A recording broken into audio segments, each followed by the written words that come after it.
right, and there we go. We are live on this Tuesday. And what I'm going to do, I'm going to wait. Do you see it yet, Fatim? Get on Facebook. Yeah. Oh, yep. Now I see it. Okay.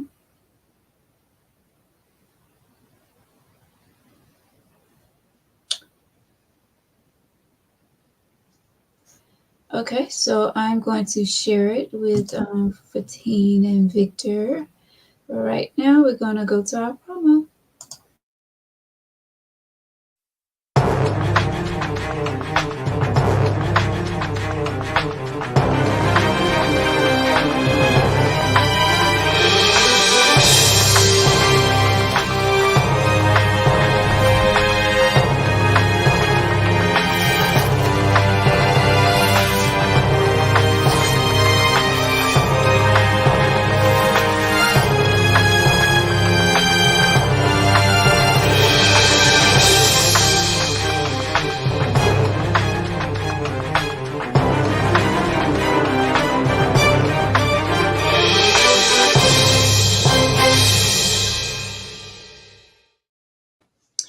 Welcome to Tanky Tea of Life. This is where we talk about any and everything. I am your host, Veronica, back with you on this good Tuesday.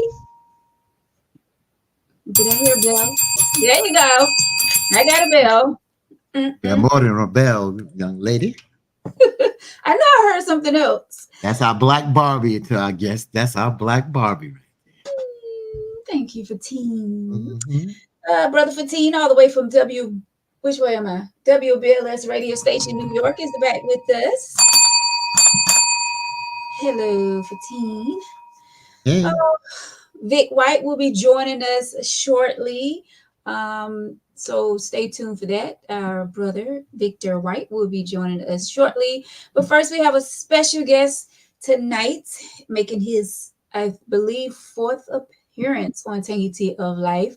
Sheriff James Hudson Jr. is back with us on this beautiful Tuesday. Welcome back, Sheriff. Thank you for inviting me back. I appreciate it. Mm-hmm. Such a busy man, especially this time of year right here. Election season, getting ready to be reelected back as Sheriff of Darlington County. And we're so glad to have you on with us tonight. Thank you for having me. Yes, of course. Thanks to everyone who is joining us out there. We appreciate each and every one of you. This, like I said, is a very special show. The first part of our show, we will be talking to Sheriff James Hudson Jr. And then we're going to go to our email letter, which we will be joined by our co-host Victor, of course. He will be on, and also special guest Sophie will be joining us tonight as well. So they will be joining us shortly. But right now, we're going to get right into it with Sheriff Hudson and talk about things that's taking place right now in Darlington County. Sheriff getting ready to be reelected back November 5th.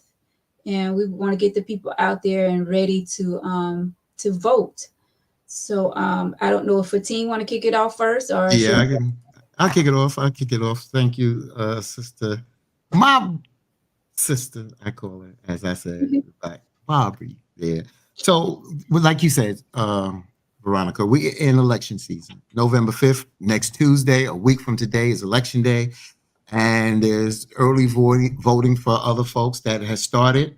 And I want to, again, as you just said, to thank the Darlington Sheriff James Hudson Jr. for coming on, because a lot of times we don't talk with law enforcement until there's problems. And it's so important to find out their platform, their campaign, and also concerns of the community. So one of the things I want to talk about with you, Sheriff Hudson, and some of the things that we'll try to cover here is looking at your campaign and your platform, from your platform and vision of Darlington County, and looking at technology advancements and accountability, community-oriented policing and accreditation, and also some of the issues that the issues of the citizens like crime rates, drug trafficking and substance abuse, public safety, and community trust. How do you work with the community? Youth engagement in violence prevention, traffic, and road safety. There's a lot of issues that affect the people out there. There's a lot of issues. Sometimes when we see people think when you're talking to law enforcement, it's just about crime. Yes, it's about crime, but there's a lot of other things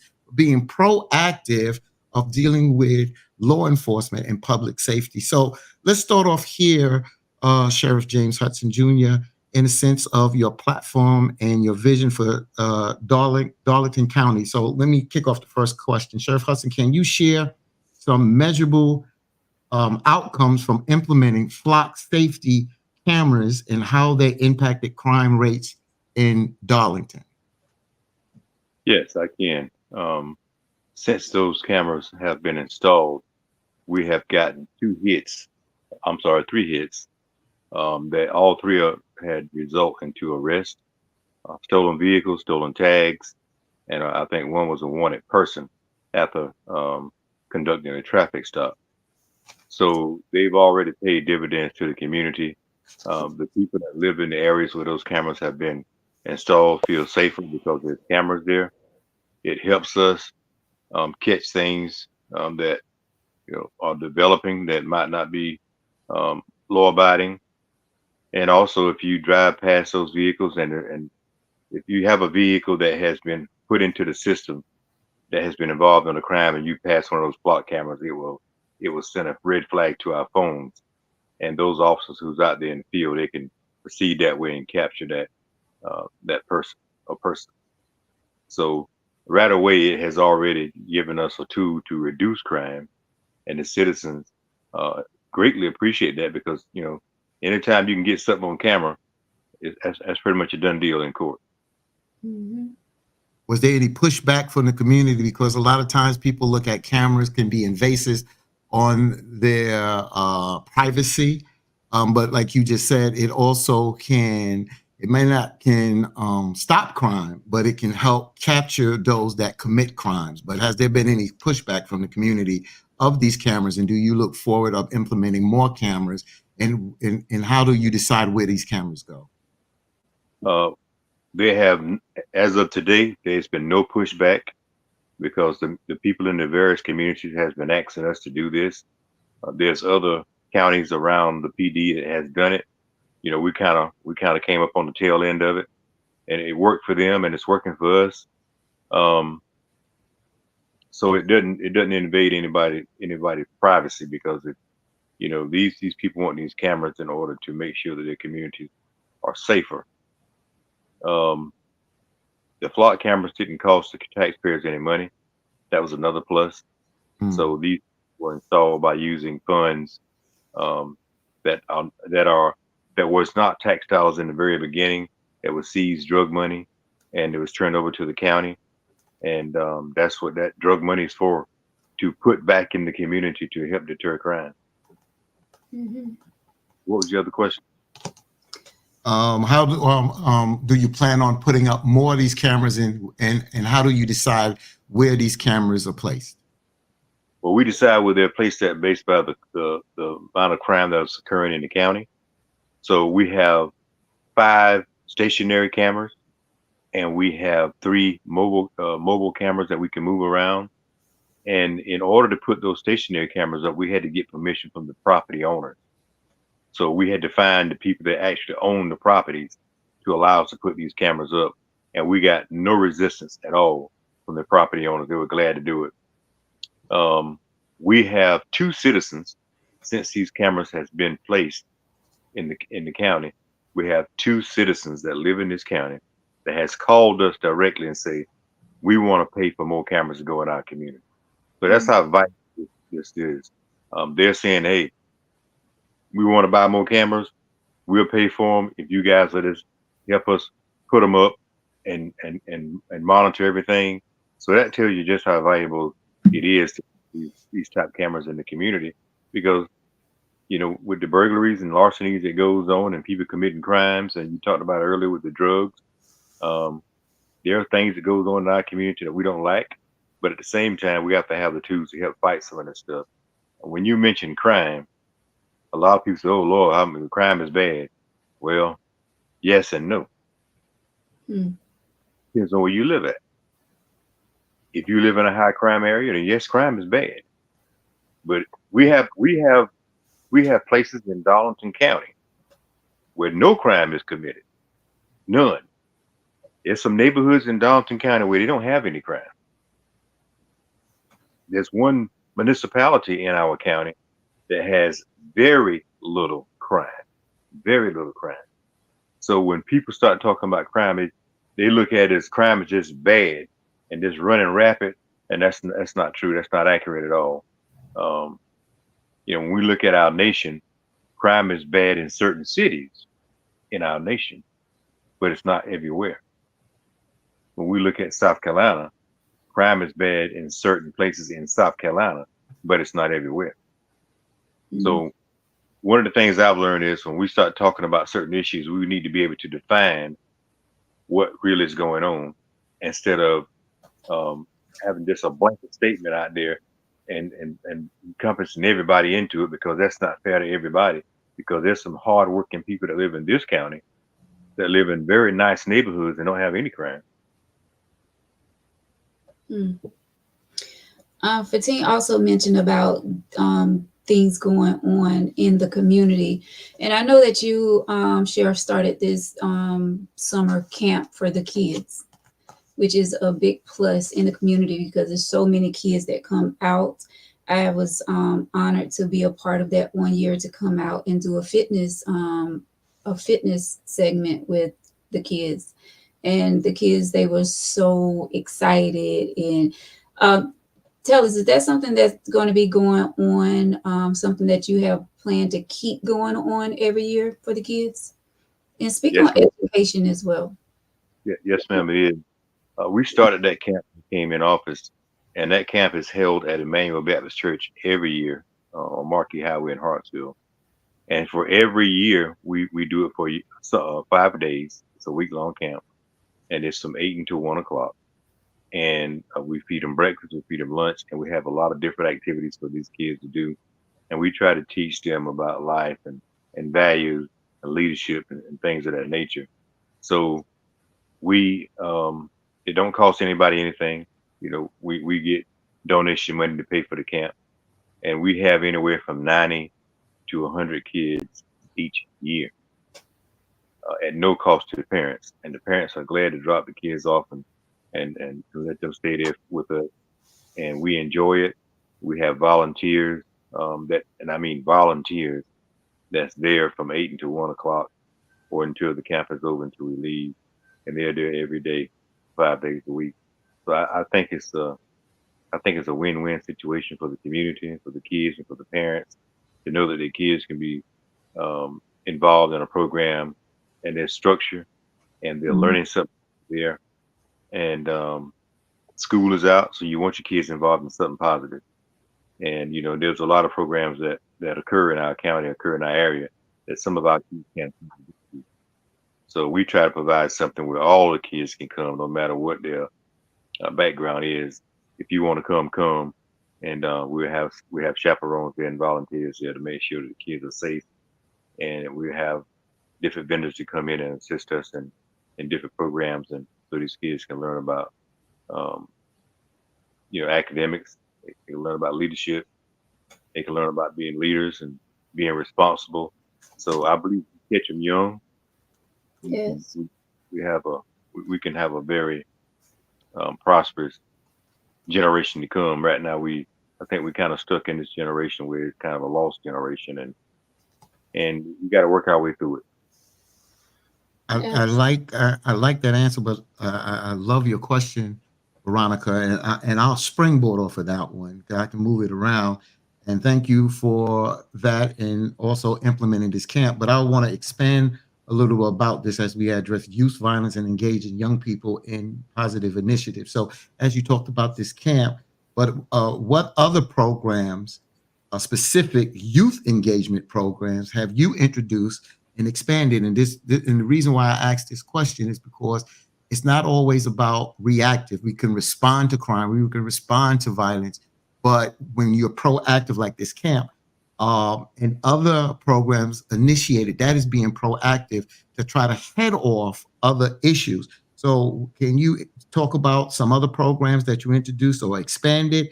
And you mentioned about when school is out. How do you intend to work with schools and community organizations? Because remember, it's not only schools, it's community organizations out there to reduce youth crime or Well, youth violence. Youth violence, put it like that. I'd rather say violence. I like the way you put that, because that is what we're trying to get the community to understand. We have to catch these kids when they're young and get them in a mindset to where they won't be committing these senseless acts and shootings and things of that nature. So yeah, we did implement the week camp at the church here in Hartsville, and then we also implemented another academy camp, where the first camp was at Butler Heritage in Hartsville on 6th Street, and we had 63 kids to sign up for that. And I think we graduated 43 because I forgot that we had the Little League baseball stuff going on, so we graduated like 43 kids in that one, and that was about leadership and being responsible and things of that nature. So we invited different vendors to come out for that as well, and that was I think that was a 2-month camp, because we only met on Wednesdays, so that lasted 2 months. But what I liked about that particular camp is the parents came and they wouldn't leave. Mhm. They enjoyed with their kids. So that alone, I mean, that to me that meant a lot. That the parents just didn't drop the kids off because they had to be there at 5 and it was over at 7. They came and they stayed with the kids. And you're talking about 25, 30, 40 something kids at one time. That's a lot. And they stayed there with their kids during the whole 2 hours. Mhm. So we anybody to come pick anybody up when camp was over, when that session was over. They got the kids and they went home. We fed the kids and we fed the parents. So, and they're still asking us to do more of the academic camp, more of the leadership camp, and they're asking us to do more of the summer camp that we do in the summer. So the other thing that we do, we partner with the Darlington County School District, and we do the Easter egg drop during Easter. We do that, and then we started a toy giveaway, and we do that every year at Christmas. We do a toy giveaway, and we give toys to all the kids that will come out and the families. And then when school starts back, we do a school lunch, Mhm. and we give school supplies. So your question was spot on. We're doing things to be proactive to help prevent our kids from becoming a statistic or being involved in illegal activity. Mhm. Monica? Let me see what else. Crime rate decrease in Crime Darlington. rate it hadn't decreased like we wanted it to, but crime here in Darlington County now, about Darlington County, has decreased. And when you look at the SLED report, it'll show that. And you have to understand that when the report comes out from SLED, it's always a year behind. So even they tell us don't harp on that a lot, because it's sometimes not accurate. But we do our own statistics here in Darlington County, and we know by the reports, by the crimes, by the calls that come through 911, crime has decreased. Because as you all know, when we took office in 21, what do we have? Every time we turn around, there was a shooting. Every time we turn around, there was this going on. I mean, the kids were shooting at each other in broad daylight. There was a robbery. We had COVID. We had all sorts of things going on, and we worked very hard to fight through that. We implemented a homicide task force. We got the jail back on track. So now, do I say we still have shootings? Yeah, we still have people that misbehave in our community. To piggyback off of Keith Washington, they have temper tantrums and they want to show out and they want to be good. Nobody knows how to talk things through anymore. So do we still have some of that? Yes. And let's underline some. We do have some of that, but we don't have it like we used to. And that's not what James Hudson done. It's because the citizens of Darlington County said, we've had enough, and we now have a sheriff that's willing to work with us. So that's what we've done. We have partnered with the citizens of Darlington County, not all citizens, but those who are being affected directly. We partner with them. And remember what I said earlier now, there's some parts in Darlington County that don't have any crime. So Mhm. pay attention to what I'm saying. But the crime that's really affecting these particular communities, they have started partnering with the Darlington County Sheriff Office and other law enforcement agencies. Say, hey, enough is enough. We want to help y'all help us. And Right. that's what But that's what it Oh, takes. It takes the community. It's not like you all can do it alone. It takes everyone to. everyone. It takes a team. Go ahead, Fatina. I didn't mean to cut you off. no, that's fine. No, this is how we do it. I love this tag team here. So what I want to also talk about is public safety and community trust. Uh, Sheriff Hudson. But before we go there, let's talk a little bit about the building blocks that you and your team deal with. So, because it's easy to ask all these, public safety and community trust, and I'll get to that. But what are the building blocks that you and your team are doing? So let's talk a little bit about the South Carolina Law Enforcement Accreditation, also known as SCLEA. So folks, if you don't know what that is, it's a program which is a voluntary certification that helps law enforcement agencies meet professional standards specific to South Carolina. This accreditation involves implementing best practice tailored to state laws and community needs, focus on accountability, transparency, and enhance public trust. These are some of the building blocks that you and your team work on to be better officers and relating to the issues that we're discussing tonight. And I want to get into public safety and community trust. But before we get into that, let's talk a little bit about the South Carolina Law Enforcement Accreditation and how important it is and how you implement it and how you and your team has benefited from this program. Okay, so when I was appointed chief in Hartsville, we were nationally accredited, which means that we had a certain standard we had to operate by. And I didn't really understand it then. So I started talking to the director who was at that time was over that particular program in South Carolina, and started going to all the classes. And when I came back, that was one of the things that I wanted to focus on, was getting the sheriff office state accredited, not national, but state. So 2 months ago, we started the process now of getting the Darlington County Sheriff Office state accredited. So we're in the process of doing that now, because I want to have standards and I want to have a policy that we can operate off of, and it holds us responsible, and it gives us a certain tier that we have to conduct ourselves. And I'm all about structure. If I don't have it, to me, it's something wrong if there's no structure in place. So I love structure. So we've already started that process. We have what my major, he's working on that now currently. So hopefully we'll have that done soon. It didn't cost us much money. And once we get that done, that would be one of the things, another accomplishment that we can say, hey, this is also what we did while we've been in the office, and this is why we need to continue keeping James Hudson. So as you go through this journey and you learn about this profession, you understand why you have to do some of the things that you do. Because the Criminal Justice Academy, it appears that if you're not state accredited or nationally accredited, they have to audit you every year. And we're in the process of being audited now by the Criminal Justice Academy. So we found out, not by being told directly, but we kind of found out, well, if we get state accredited and have a certain set of rules, then they don't have to come audit us anymore. Because we have to have policies on body cameras. We have to have policies on excessive force. We have to have policies on a lot of different things that if you get stupid, that's probably some of the first things it's going to ask for. So if we get those things implemented, which we already have them, and they already been approved by the South Carolina Criminal Justice Academy, but we want to be state accredited so we can say we have a certain standard at the Darlington County Sheriff Office that we operate by. And the men and women that works here understand that. And that's why that'll help us reduce a lot of things that we have to get involved in now.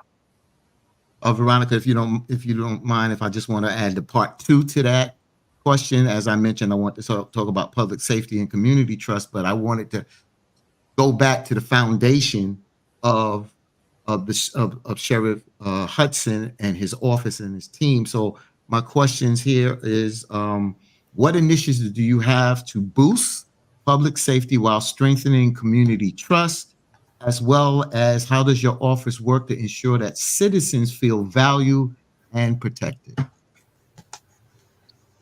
Well, I did a radio show the other day, and I'm always talking to leaders in our circuit.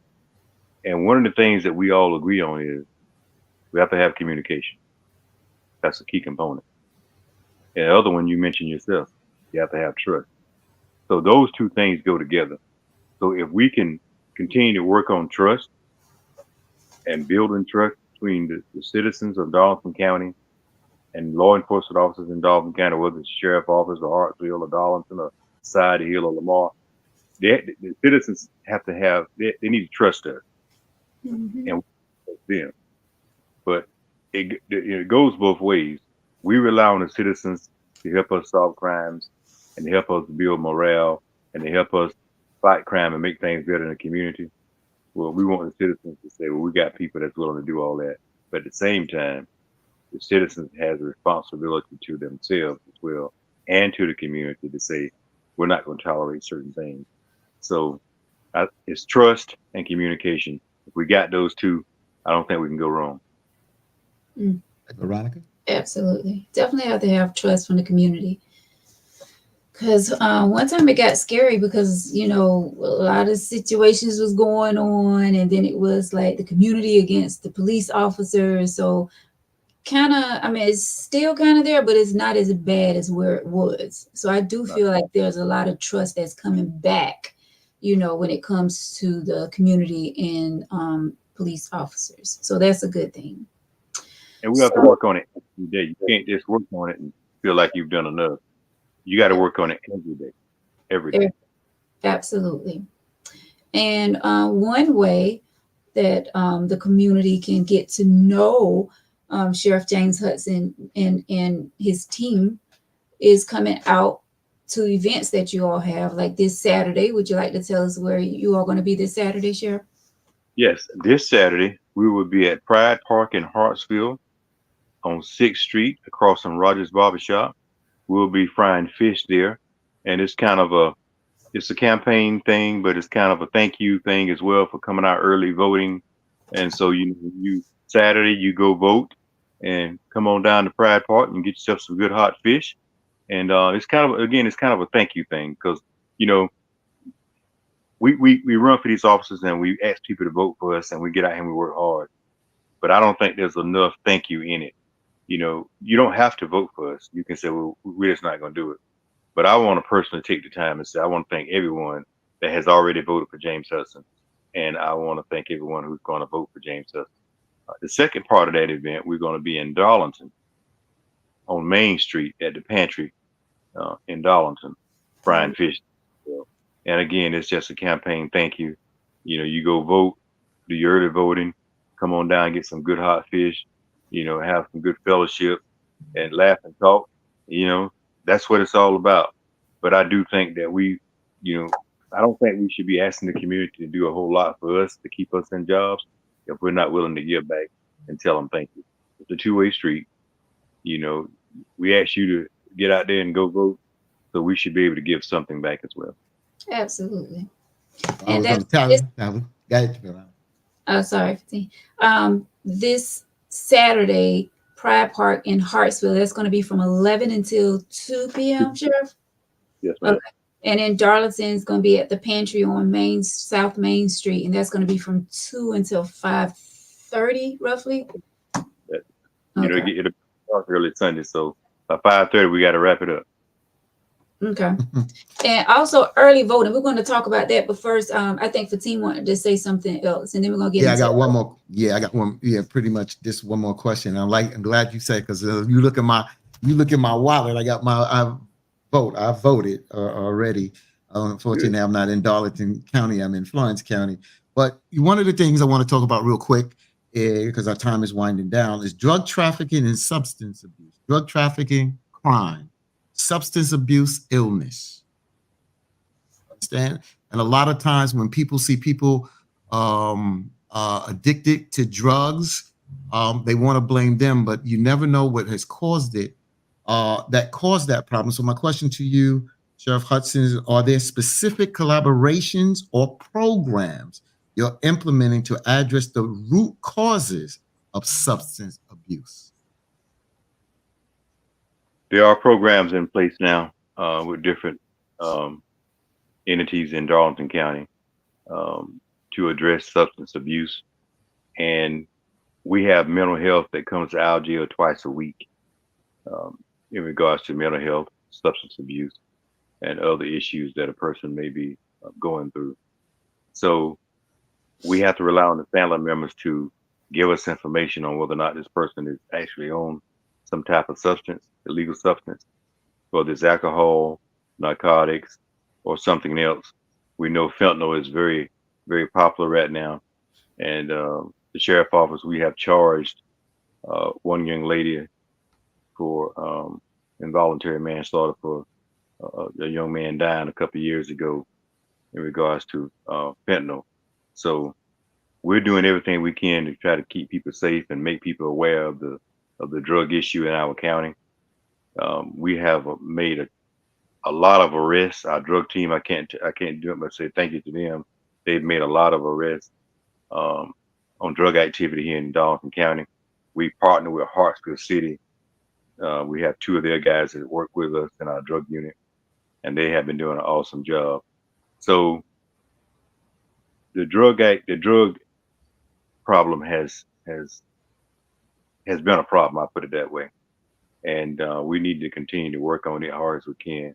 Rubicon in Hartsville deals with a lot of that as well. They provide services for a person or persons that are going through something with narcotics or legal substance. So if you know of anybody that may need some assistance, you can call me and we can get you into Rubicon in Hartsville on Carolina Avenue. And there's some other places in Hartsville that we can get you in Darlington as well. So there's places that we have here in Darlington County that can assist in that matter. So I'm just glad to be a part of those different places. I sit on the board at Rubicon, is the reason why I mentioned that. So I know that we can provide services that are needed for a person or persons that are involved in substance abuse.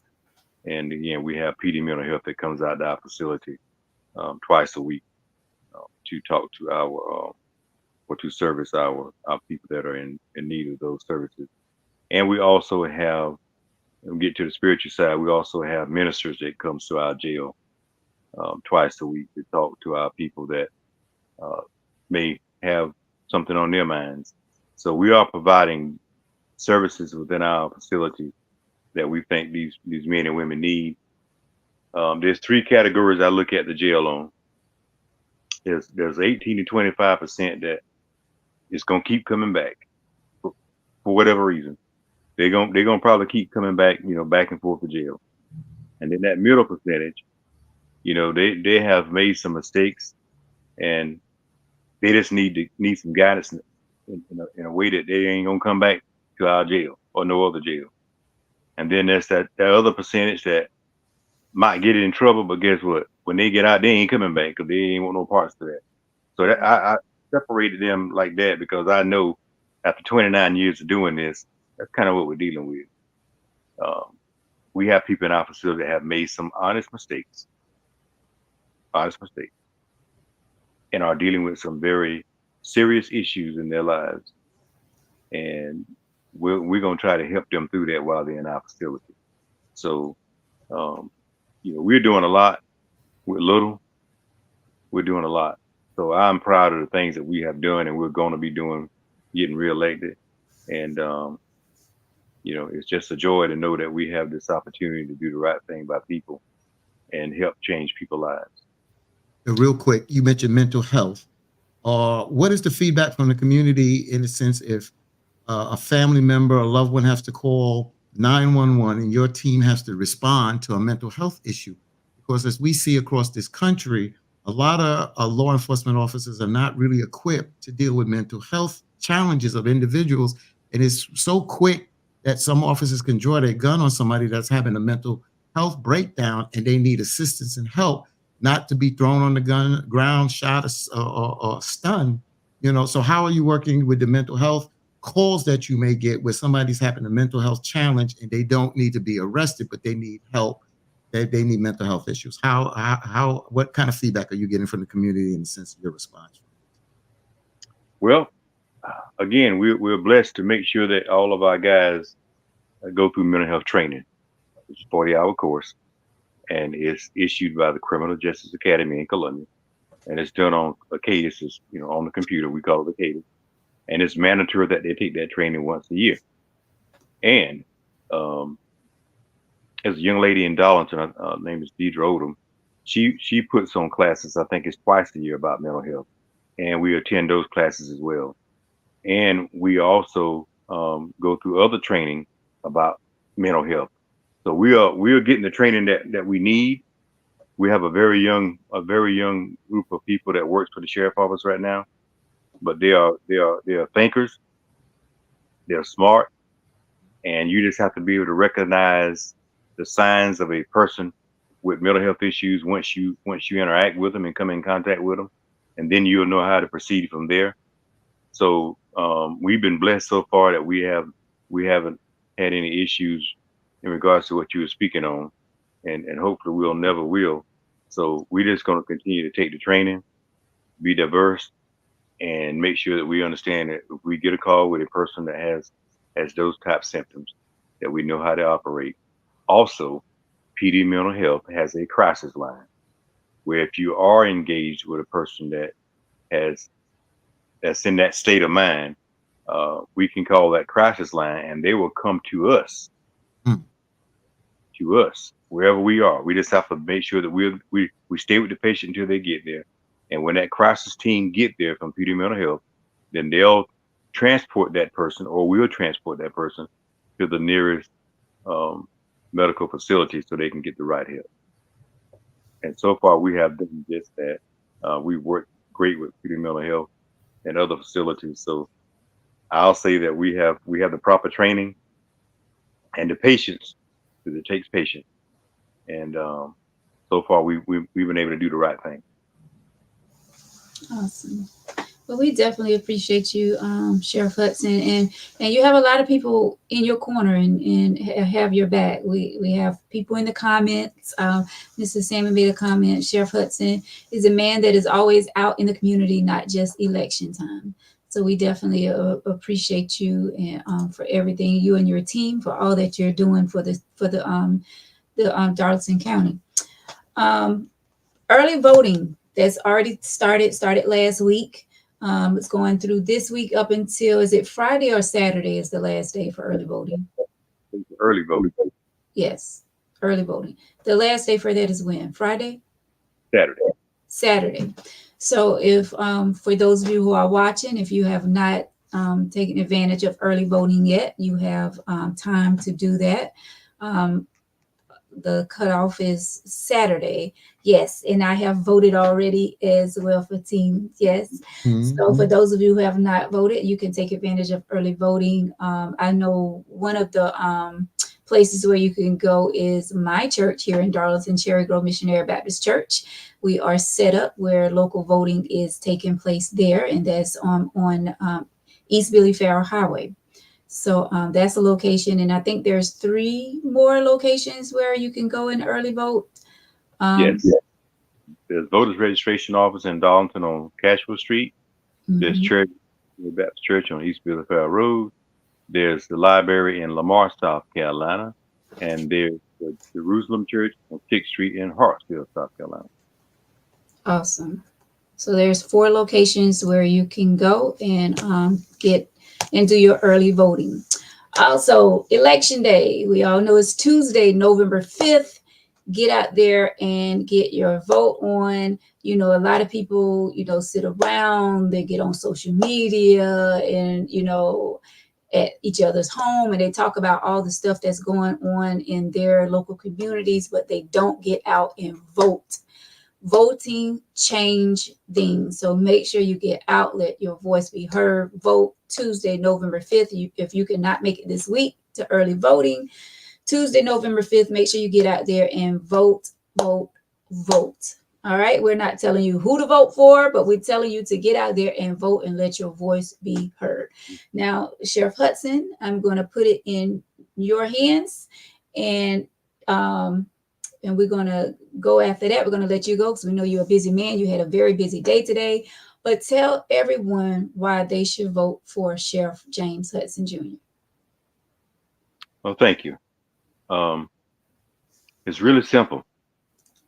Um, I think I have all the tools, all the necessary tools to do this job. I have worked hard in this county um, for 29 years, outside of the 4 I spent in Lee County. But outside of that, I've been right here in Darlington County. I haven't been jumping from job to job. I don't think anybody owe me anything. I want to earn it, and so far I've been able to earn the right to be where I'm at. Now, did people help me along the way? Yes, that's life. That's how life is.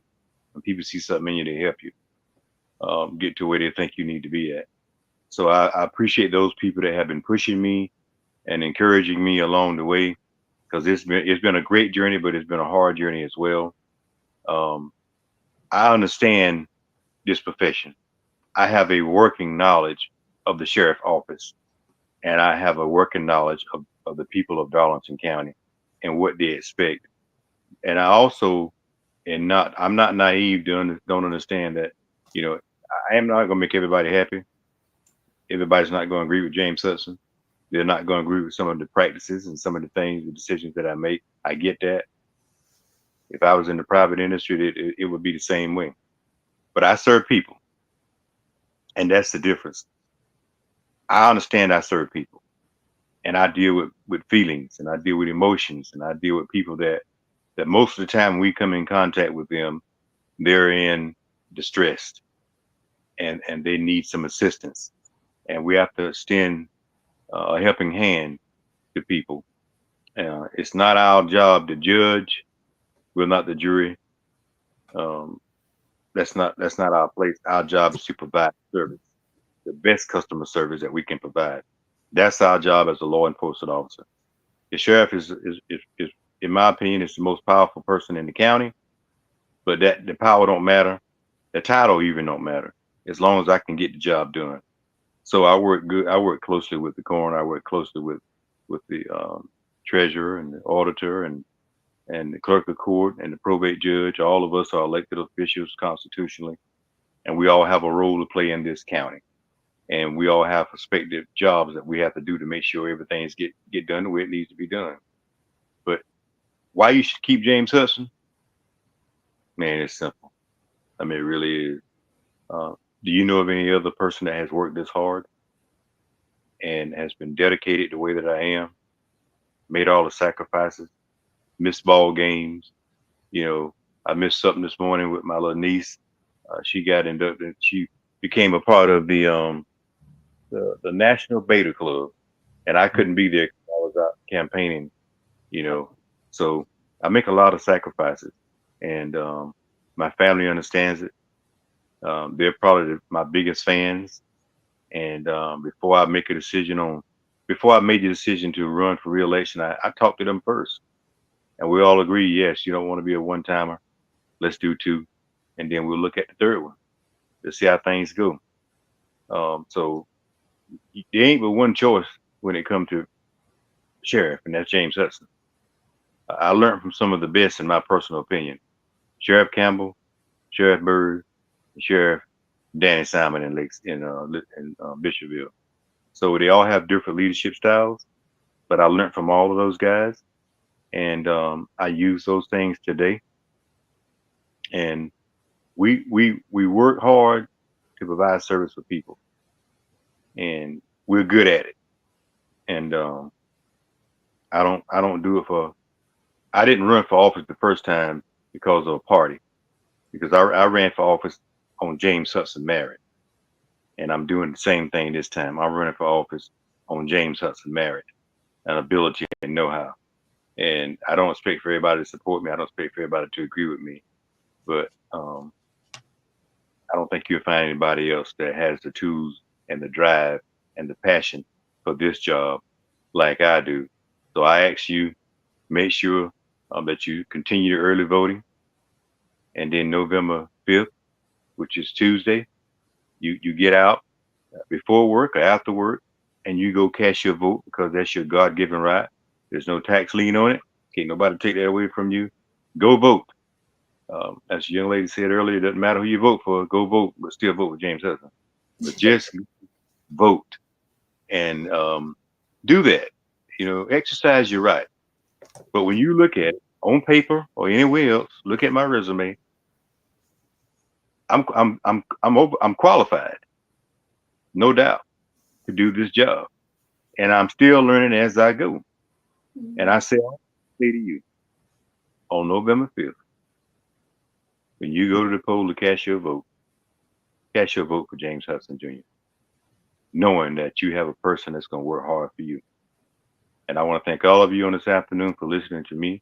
I want to thank you guys for inviting me on your podcast. And I'm James Hudson Jr., and I approve that message.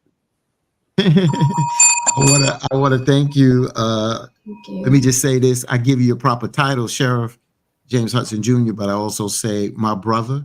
And this is what is true community law enforcement or community policing. And remember, as you just said, folks, get involved, stay engaged, really realize that politics is local. It starts local. Yeah, just don't go out there and vote every 4 years for a president. That's important too. But politics start in local.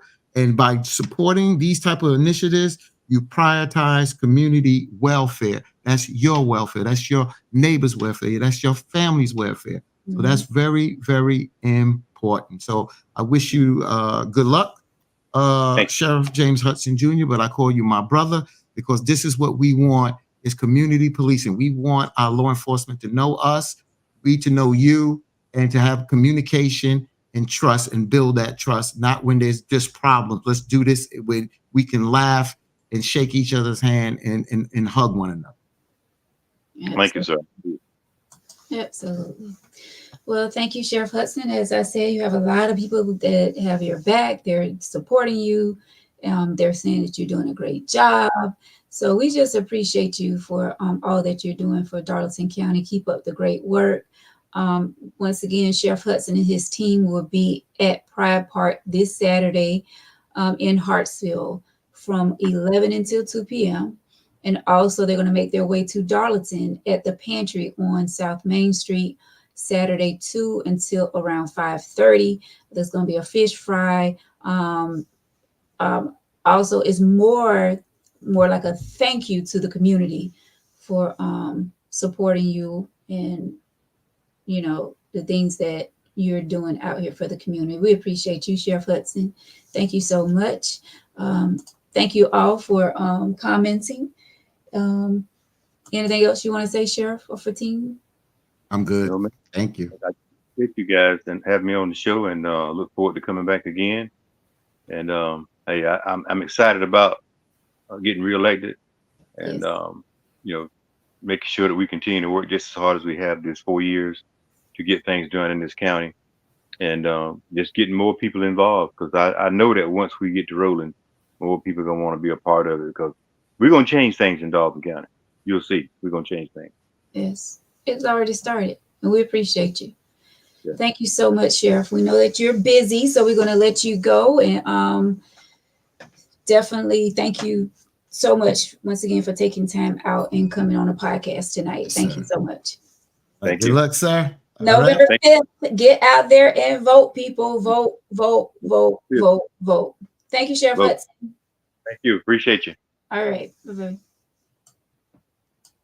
All right, everyone.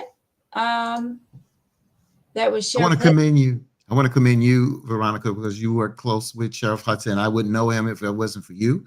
You just was doing some work with Sheriff Hudson, and this is what's important. I know we talk about relationships and we get in here, but this is what's important. These are the things that are important. And sometimes I chastise the community because we can get a lot of people chatting and communicating on frivolous stuff and BS. but this is things that affect you day in and day out. Absolutely. And I just think that more people need to be involved in this because these are important. This is life things that are happening. Not that relationships are not important. All of it is important, but these are the things that you complain about when you don't get the communication from law enforcement officers and sheriffs like James Hudson Jr. here. So again, I thank again you for the work that you continue to do in the community and working with the sheriff office. But I also commend those in the community in the chat that participated in the conversation with Sheriff James Hudson. Absolutely. Thank you, Fatima. So now we have our girl Sophie Harris is back with us on this Tuesday. Hey, Sophie. Sophie, you're going to flip. Flip that phone, girl. Come on now. I'm Is going it sideways? There you go. There you go. I don't know why it does that. Hey, sister. Y'all can hear me? Yes. Yeah. Okay. Yes. And see you too. I'm so sleepy. His popularity. And we have Victor. I don't know where he's at, but he's going to be joining us here shortly. I sent him a text. He rolled his eyes, but he's coming. He said he's making a great entrance. Oh Lord! I just want to say to Sophie, you know, again, I'm new. 3 years down here. Of course, my family here visiting year in, year out from New York. But you know, when I mention your name or whatever, my cousin Pat Adams, she said that she used to go to you as hairstylist, and she said you might not remember my name, but show her a picture of you. Okay. But yeah, but I commend you. I just, you know, since we became Facebook friends, I see all the work that you do out there. I saw your event. The young lady that says that does your hair was the one that also set up the balloons and everything at your event a couple of weeks ago. Yeah, that works over at Walgreens. So yeah, so so I've just been following you and just love the work and working with your cousin Dominique as well. And we headed to Tennessee this weekend as a group. As a group. You know, so let me get that get the ears and tennis going. But yeah, I'm proud of you, Sophie, and I'm proud of Veronica and proud of those that I meet down here that's doing great work for the community.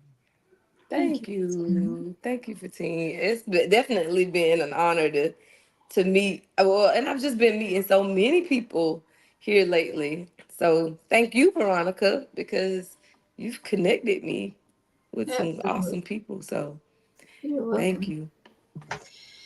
You're welcome, sis. And coming to the stage now is David Ruffin. No.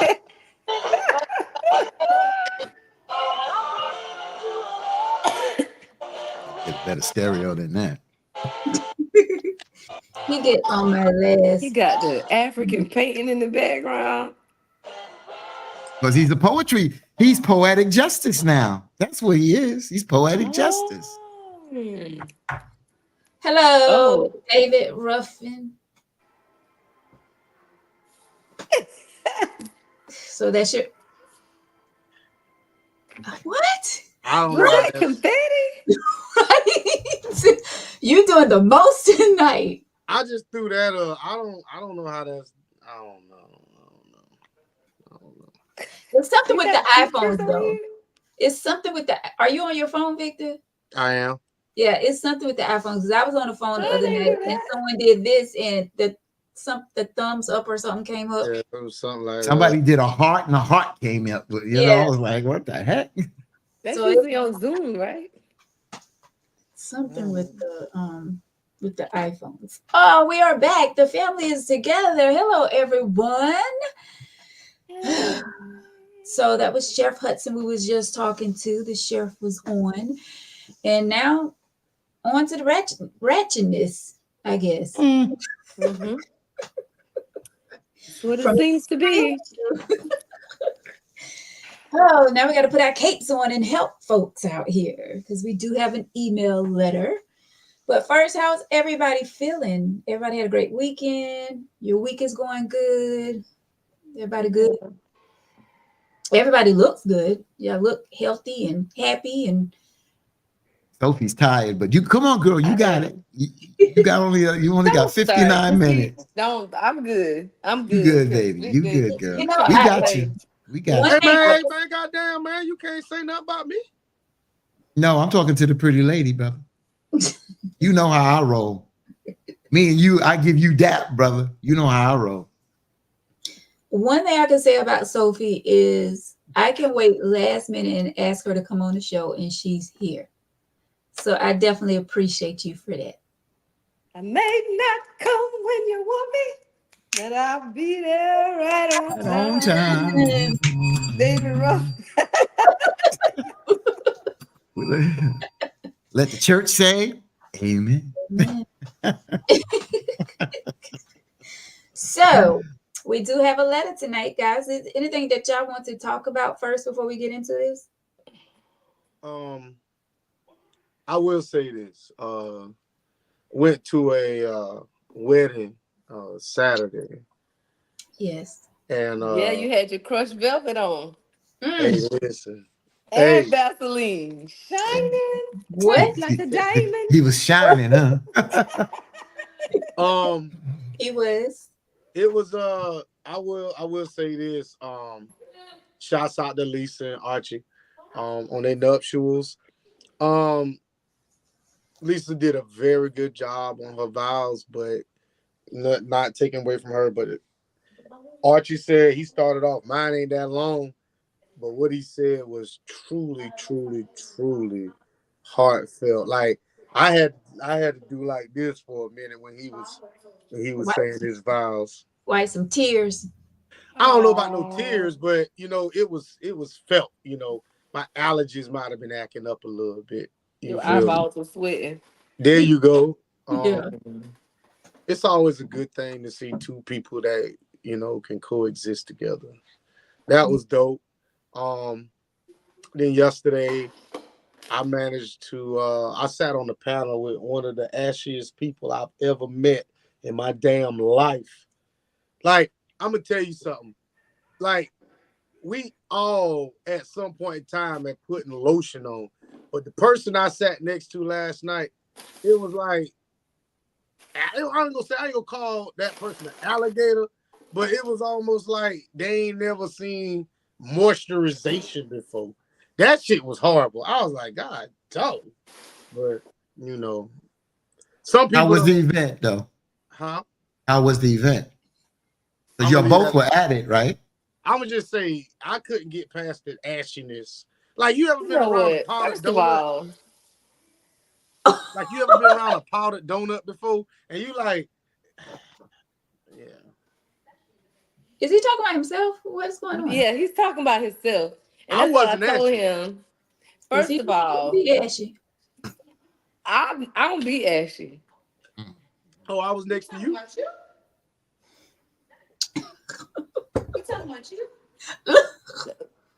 I don't know who you talking about, Ice. See, now you got Ice. Let me tell you something. You ain't gonna be talking about me. My baby gonna jump in a minute. There you Okay. go. I was right there too. You know Ice be ready. I'm just I saying. don't know I who he felt must have been talking about, the guy that was sitting beside him. Oh, it okay. Yeah. wasn't no man sitting next to me. Probably. Yes, it was. Oh, well, there was two people ashy then. Yeah, it wasn't me. But how was the program? Y'all had a lot of speakers there last night. So before then, that Wednesday, I laid it on the table at open mic. I text the team. He Yes. never texted me back. That was last Wednesday. That was 7 days ago. Oh, I'm So gonna text you now. Sorry, I'll get nah, back to nah, you in a hell no. minute. You blocked. No, Oh, okay. you can't even. You You said I can't get even back get. to you 7 You can't days. even get through. You blocked. Well, shouts out to you, Victor, because No, when not to me. no, I'm saying when you text me, it was like I was so mad at him. Like it was last minute because he knows Mhm. I have so much going on, and then Mhm. on top of my classes and all that. So I hate that I couldn't be there. But he said he was going to do And that was it. one more this week. I thought. No, I No, said. like you said last week. I But know. at least you responded. That was, and I appreciate that. I dropped At the least, ball on that. I'll admit that. I didn't respond. I Okay, was yeah, at the park. cowboy. Mhm. Hello, Kitty. Well, um, wait. So everybody good? Wait a minute. Everybody good? Okay. So sorry, Sophie. You want me to? I'm on mute. You good? Okay, so we're going to get into this email letter. If everybody's hearts and mind are clear, we're going to get into this email letter. It's from a young lady. I want to say shouts out to everyone who's watching. Hey, we appreciate y'all watching us every Tuesday. Victoria, hey, Tyrone, Stacy, Thomas, Sammy, Miss Rosa. Uh-huh. Sly, I saw Sly on earlier. He gave some stars. I appreciate you, Sly, for his stars. And you too can send us stars, okay, to help us continue with this show each and every Tuesday night live on StreamYard. Right here on Facebook through StreamYard, I should say. So, yes, y'all definitely can help us by sending us stars. All right. So it's somewhere on the bottom of your screen or something like that. You can push the stars and send us stars. We appreciate each and every one of you. Stacy and Tracy is on here, I think. Thomas, all of you. Thank y'all so much. Lisa. Oh, Lisa changed her name. I forgot. Lisa Gregg. And once again, congratulations to Lisa on her marriage, her and her Hey, hubby. which one of the twins I go with again? I think it's Stacy. There you go. Hey, baby. Hmm. And if it's the wrong one, hey, other baby. That's how you cover your CYA, cover your ass. I get them mixed up. But yes, we appreciate each and every one of you. All right. So we're going to get with this email letter. It was something I was getting ready to say and I forgot. Okay. But it may come back to me. So let's get into this email letter. It says, a woman's struggle with trust and commitment. A woman's struggle with trust and commitment. She says, Dear Tangy T, after a series of heartbreaks, I find it difficult to trust men and am hesitant to enter another committed relationship. My trust issues stem from past relationships where I've been lied to, cheated on, and emotionally manipulated. These negative experiences have left deep emotional scars and make it hard for me to believe that a man could genuinely have my best interest at heart. I constantly fear being hurt again and struggle to open up and be vulnerable with potential partners. When it comes to commitment, I worry that I'll lose my independence and sense of self within a relationship. I've witnessed friends and family members make significant sacrifices in their own lives to prioritize their partners, and I'm not sure I'm willing to do the same. I've grown accustomed to making my own decisions and following my own path without having to consider someone else's thoughts or feelings. Despite these fears, I know that a lack of trust and commitment is holding me back from finding true intimacy and love. I'm eager to learn how I can overcome these challenges and develop healthier relationships with men. I'd appreciate any advice you can provide on this topic, as I'm sure there are other women out there who share my struggles. Thank you for creating a safe space where listeners can share their experience and learn from one another. So first of all, thank you so much for writing your email letter. This letter right here actually is from last week that we didn't get a chance to read. So hopefully she's watching tonight. Thank you so much for writing into the show. We appreciate you. So I can say that there are a lot of women out here that feel the same way. I speak to a lot of women. I'm not going to say a lot, but a few women that have this same mindset as not looking to get into a committed relationship with a man because they're so they've been hurt so many times and they've kind of like given up on finding true love, or and I think that's sad because I don't think that it should stop right just because 2 or 3 men have hurt you in the past and things didn't work out. I'm a true believer that those just wasn't the ones for you. I feel like no one should give up on love, because there is someone out there, and this go for a man or a woman. I feel like there's someone out there for everyone. It's just sometimes we rush the process in finding someone to be with, instead of taking our time. And when we rush, we pretty much get with the wrong person who we think is right at the beginning, but turns out that that wasn't the person for us. So I don't think that you should give up on finding true love or getting into a committed relationship. I just feel like those people that you were involved with at that time was not the right one for you. But I wouldn't give up on finding happiness. No one wants to be out here in this world and be alone and not have someone to spend their time with. I know I don't.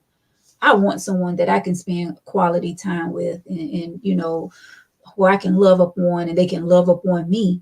So I say to you, don't give up on finding that true love of your life. Victor, you want to go next? David Ruffin, I'm sorry. I'll say this, you know, I ain't gonna say it's cliche, you know, what she's saying, but you know, giving up is easy.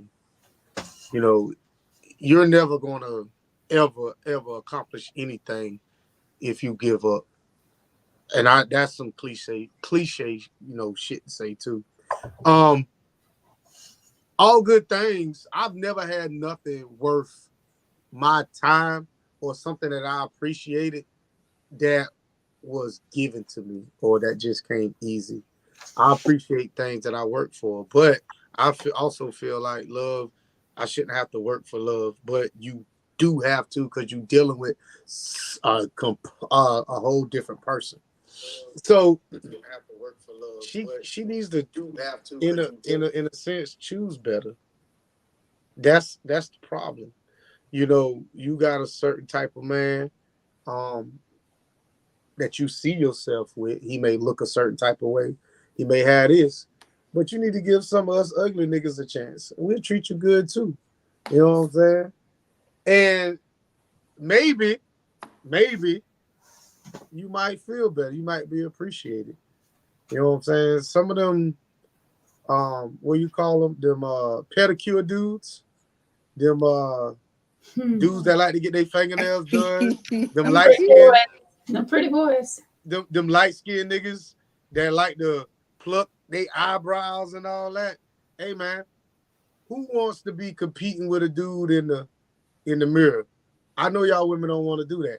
You want a damn rusty, ashy dude that's gonna be there for you, that who you can call at any time. You can call at any time and gonna get down and dirty for you.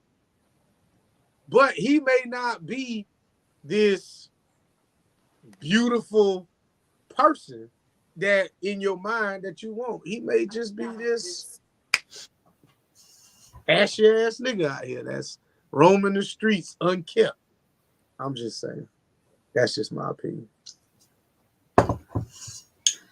Ugly ones. Go ahead, Fatim. All right, so since I'll jump in here. So listening to this letter, it says, it starts off in the title is lack of trust and commitment. So she talks about past hurt, trauma. She talks about scared to lose her independence. And a question to us is, how can I overcome these challenges? So she has a problem. A problem is she's been hurt. She has trauma. How does she move forward? So I wrote a couple of things. The first thing is, sister, you wrote us for advice. The first thing that I would say is you have to acknowledge your past experiences. You have to, you know that you've been hurt, but you seem to be stuck there because you've hurt. And you gotta acknowledge that, but you can't get stuck there. You're gonna have to define who you are and what direction you want to go. The second thing is you have to set boundaries. What does when I say set boundaries, what does independence mean to you? What is independence? That's what you have to see. Because when you get into a relationship, you don't have to give up your independence. You get with somebody that is controlling, then that's not the relationship for you. It's about working together. That's what we talk about, healthy relationships. That's why I keep saying sometime, and we got into this discussion before, I don't give a damn if you've been together 40 and 50 years. If there's no communication, there's toxicity in that relationship. That's not a healthy relationship. You build up trauma. There may be reasons why you stay together. But when you build on healthy relationships, that's what you're looking for. And it seems like you have not been in a healthy relationship. You also got to look yourself in the mirror as well, because you look back and said you have had past trauma. A lot of times we want to blame other people, and it can be other people, but we also can contribute to a toxic relationship or a problematic relationship. So you also looking at some of the things that the other person may have contributed to make this relationship a traumatic relationship, but you also got to be honest with yourself, because when you look yourself in the mirror, you can improve yourself there. Then once you do this, then you got to heal. You have to heal. You got to set yourself up to heal, because if you get stuck and you don't heal, then you can't move on. And then how do you build trust? You got to do it gradually. It's not overnight that you can trust a person. I've been hurt before, and it took a minute for me to trust, but I got with somebody for over 30 some years that built that trust as time went on. And that even helped the healing. Even though I thought I was healing, I was moving in that process, you can still be healing once you get into a relationship. So those are some of the steps, just quickly, because I don't want to, we have Sophie to go, and this is a team. But those are some of the steps, since you asked, how can I overcome these challenges? Those are my starting steps right there, is how that you can start to become a better person and look for a healthy relationship. But you got to heal, and you got to do some of these things first, because by looking at someone and think that they are going to heal you, or you want to just get into a relationship that is automatically healthy and you have trauma, then it's not going to work. Mm-hmm. Okay. Sophie. I mean, everything that's been said and shared has been like right on point. All I can do is just kind of add and just say, definitely, take your time. I think a lot of time, I don't know how old she is, but, and, her status and all of that stuff, but I say that because, when you have gone through some things, it's certain things that you just got to understand that these things didn't happen to end you or to break you. It's like you got to change your perspective and understand that there is purpose in it all.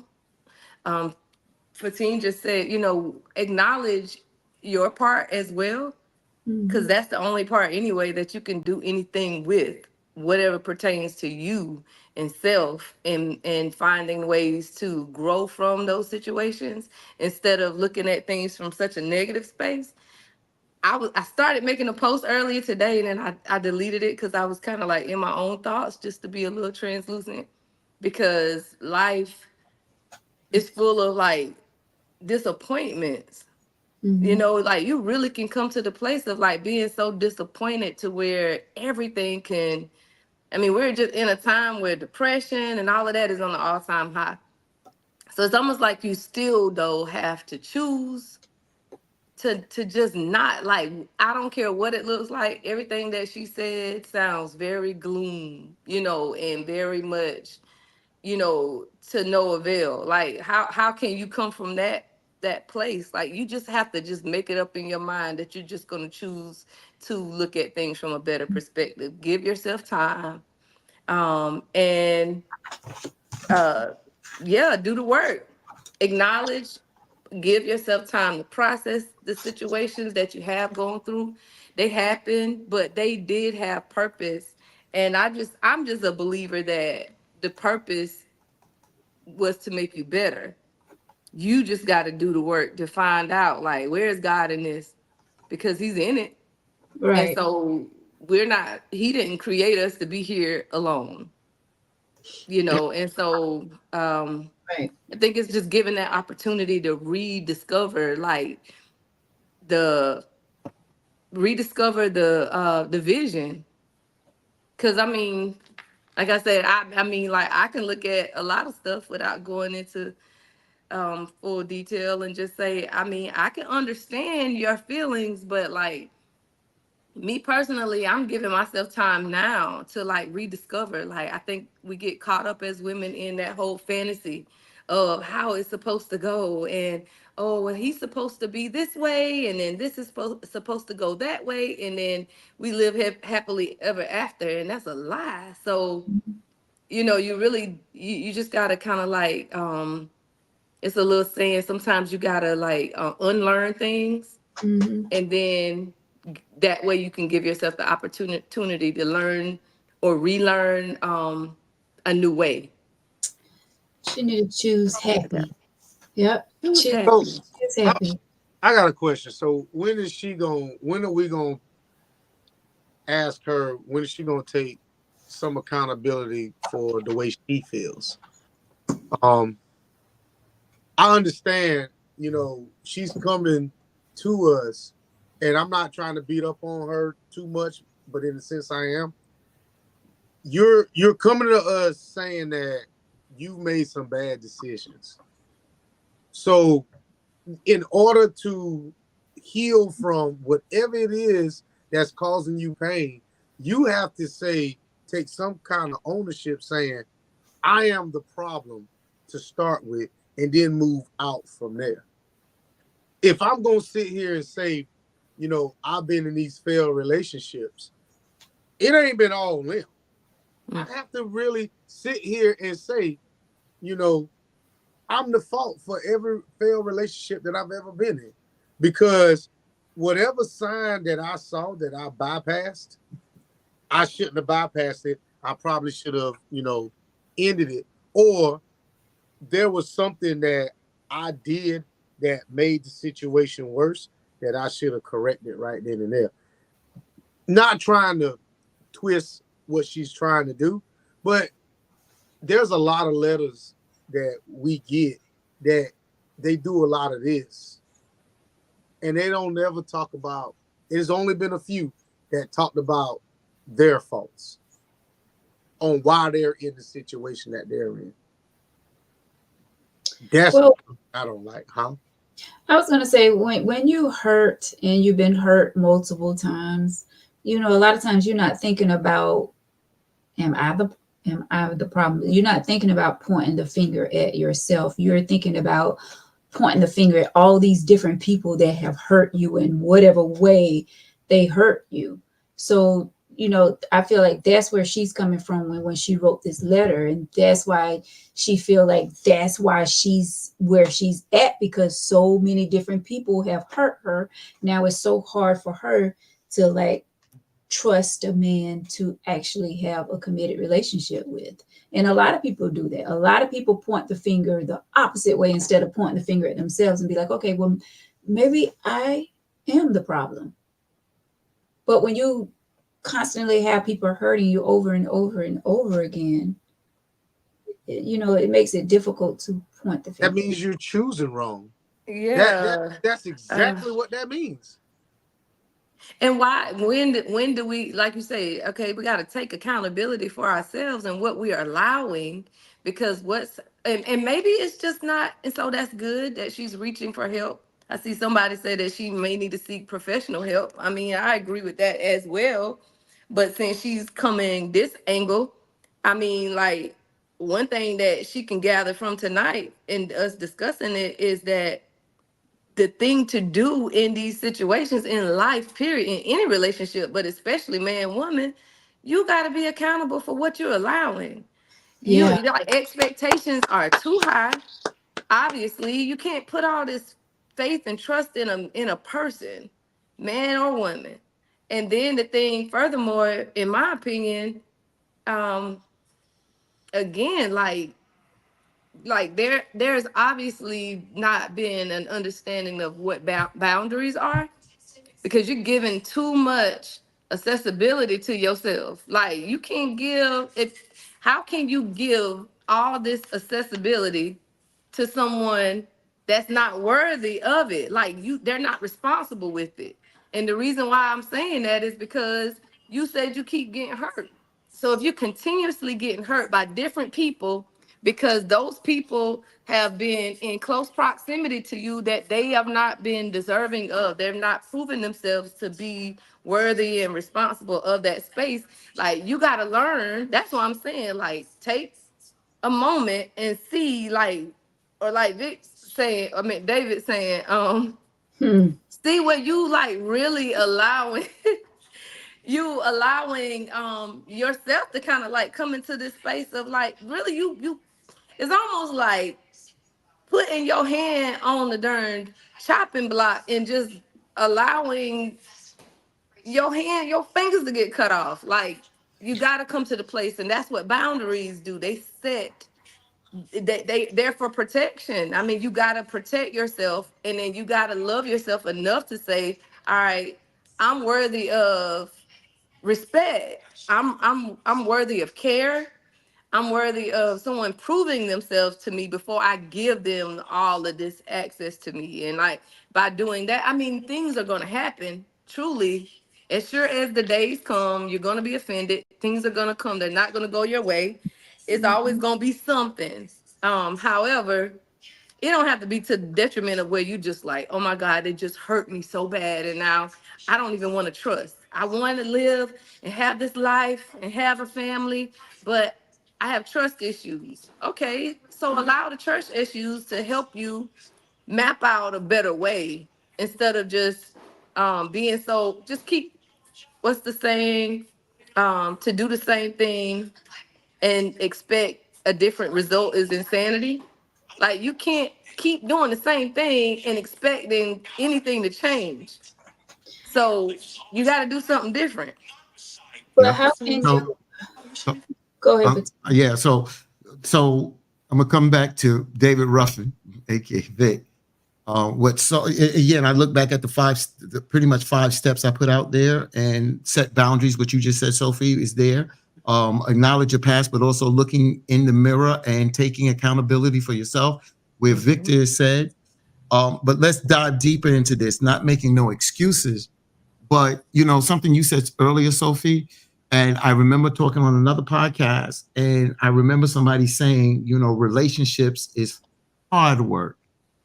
And I've been in a relationship, a couple of relationships that didn't work, and I've been hurt in the past. But I've also been in a relationship that it wasn't hard work. It was some challenges that came up, but it wasn't hard. That relationship just wasn't hard. Did we hit a bump at the end? Yeah, we hit a bump at the end. But what I'm saying is, it just wasn't hard work. And I look forward to that relationship. I look forward to go home. I look forward to do things with my family. And it just wasn't like oil and water. Did we have challenges? Yes, we had challenges at time. And then some people run into challenges can be deal breakers, and I understand that. But what I want to say is sometime, and I think Veronica, I think you might have said this, is that sometime when you are in bad relationships, you're right. Sometimes it's hard to look at yourself, even though you may be the problem. The next thing is, remember, ignorance is lack of knowledge or not knowing something. It's not always a bad thing. It's just that you lack knowledge. Right. A lot of people have not experienced good relationships. So how do you compare a good and a bad? How do we relate to this sister if this young lady has not experienced a good relationship? Yeah, we're trying to give her advice. Maybe she can sympathize with it, but she can't empathize because if she has not been in a good relationship, because she hasn't given us an example. Listen, I've been in traumatic past bad relationships, but I was in one good relationship. She has no comparison. So when you have no comparison, you don't even know what to look for. You don't even know the tools to start looking into yourself. That's why when Sophie said that, somebody said in the chat, you may need professional help. You may need that professional help because you need to be pointed in a direction that you don't even know how to even go and look upon that direction, because sometimes you don't have things is relevant. Bad relationships, all bad and no good. What are you comparing a good relationship? Looking from the outside in at somebody else? Well, you're not inside their relationship. All you're doing is looking from the outside or hearing what they have talked about that works for them. But that's not who you are, your personality, and the person that you're working for. So if you have not had or experienced a good relationship, do you even know what a good relationship is realistically, living that? And that's what we also got to look. Sometimes we don't even know how to take the steps, the proper steps to heal from bad relationships because we don't even know what a good relationship is. So, Absolutely. so my whole take on it, not trying to dispute you because I heard everything you said. Um, I feel like a good relationship is only defined when it's over. I mean, I can't sit here and say, you know, when I was in, if you ask me about a relationship that I was in that moment, I could define a relationship at that moment. I never looked back and said, "Oh man, we had some good years together," whoop, whoop, whoop. But once it was over, I can judge the whole relationship. Um, I feel like I said, I'm not trying to beat up on this woman. I'm real. I got a question for you when you're finished. Oh, go ahead. So my question is, if you could look back and be at the moment and you've been in this, let's say you in a moment right now, you in a bad relationship, you can look back and say, I've been in a bad relationship. So at that moment, if this relationship has been going good, you work together, and you feel good about yourself, y'all are building towards the things that you want, even though you're in the moment, that's good. Why can't we always reflect on the bad, but we can't reflect on the good? So again, I can't tell you what you can do, but I just feel that in the moment, you can reflect how that relationship has gone from the start to the moment that you are in it at that moment. So what I'm saying is it can't be that bad if I'm still in it. When you ask me that question, I can feel like I can accurately um, gauge the relationship after it's over and I'm out of it. So I'm not knocking nobody who I've ever dated. Like I said, I've never dated a bad person. We just wasn't compatible. That's just my interpretation of it. But we have had bad moments in everybody I've ever been with. We've always had bad moments, but the good has always outweighed the bad every single time. So if the good outweigh the bad, you didn't see where y'all could work it out. We wasn't compatible, so I have non-negotiables, just like they have non-negotiables. So at the end of the day, I'm gonna tell you this: I'm 43. There are things at 43 that I will not accept now that I would at 35, that I would at 39. You know what I'm saying? My first kid's mom, there are things that we did to each other that we thought were funny, that we thought were whatever, that I definitely would not put up with right now. And I feel like that's growth. So because this relationship ended when I was 33, I can't sit here and judge me and Tina's relationship at 43 and when it ended at 33 because there was a 10-year gap that I was able to find out that there are some things that I realized that we were doing that was completely disrespectful. So I have to judge, me and her together from 18 to 33. I don't know if you get what I'm saying. Yeah.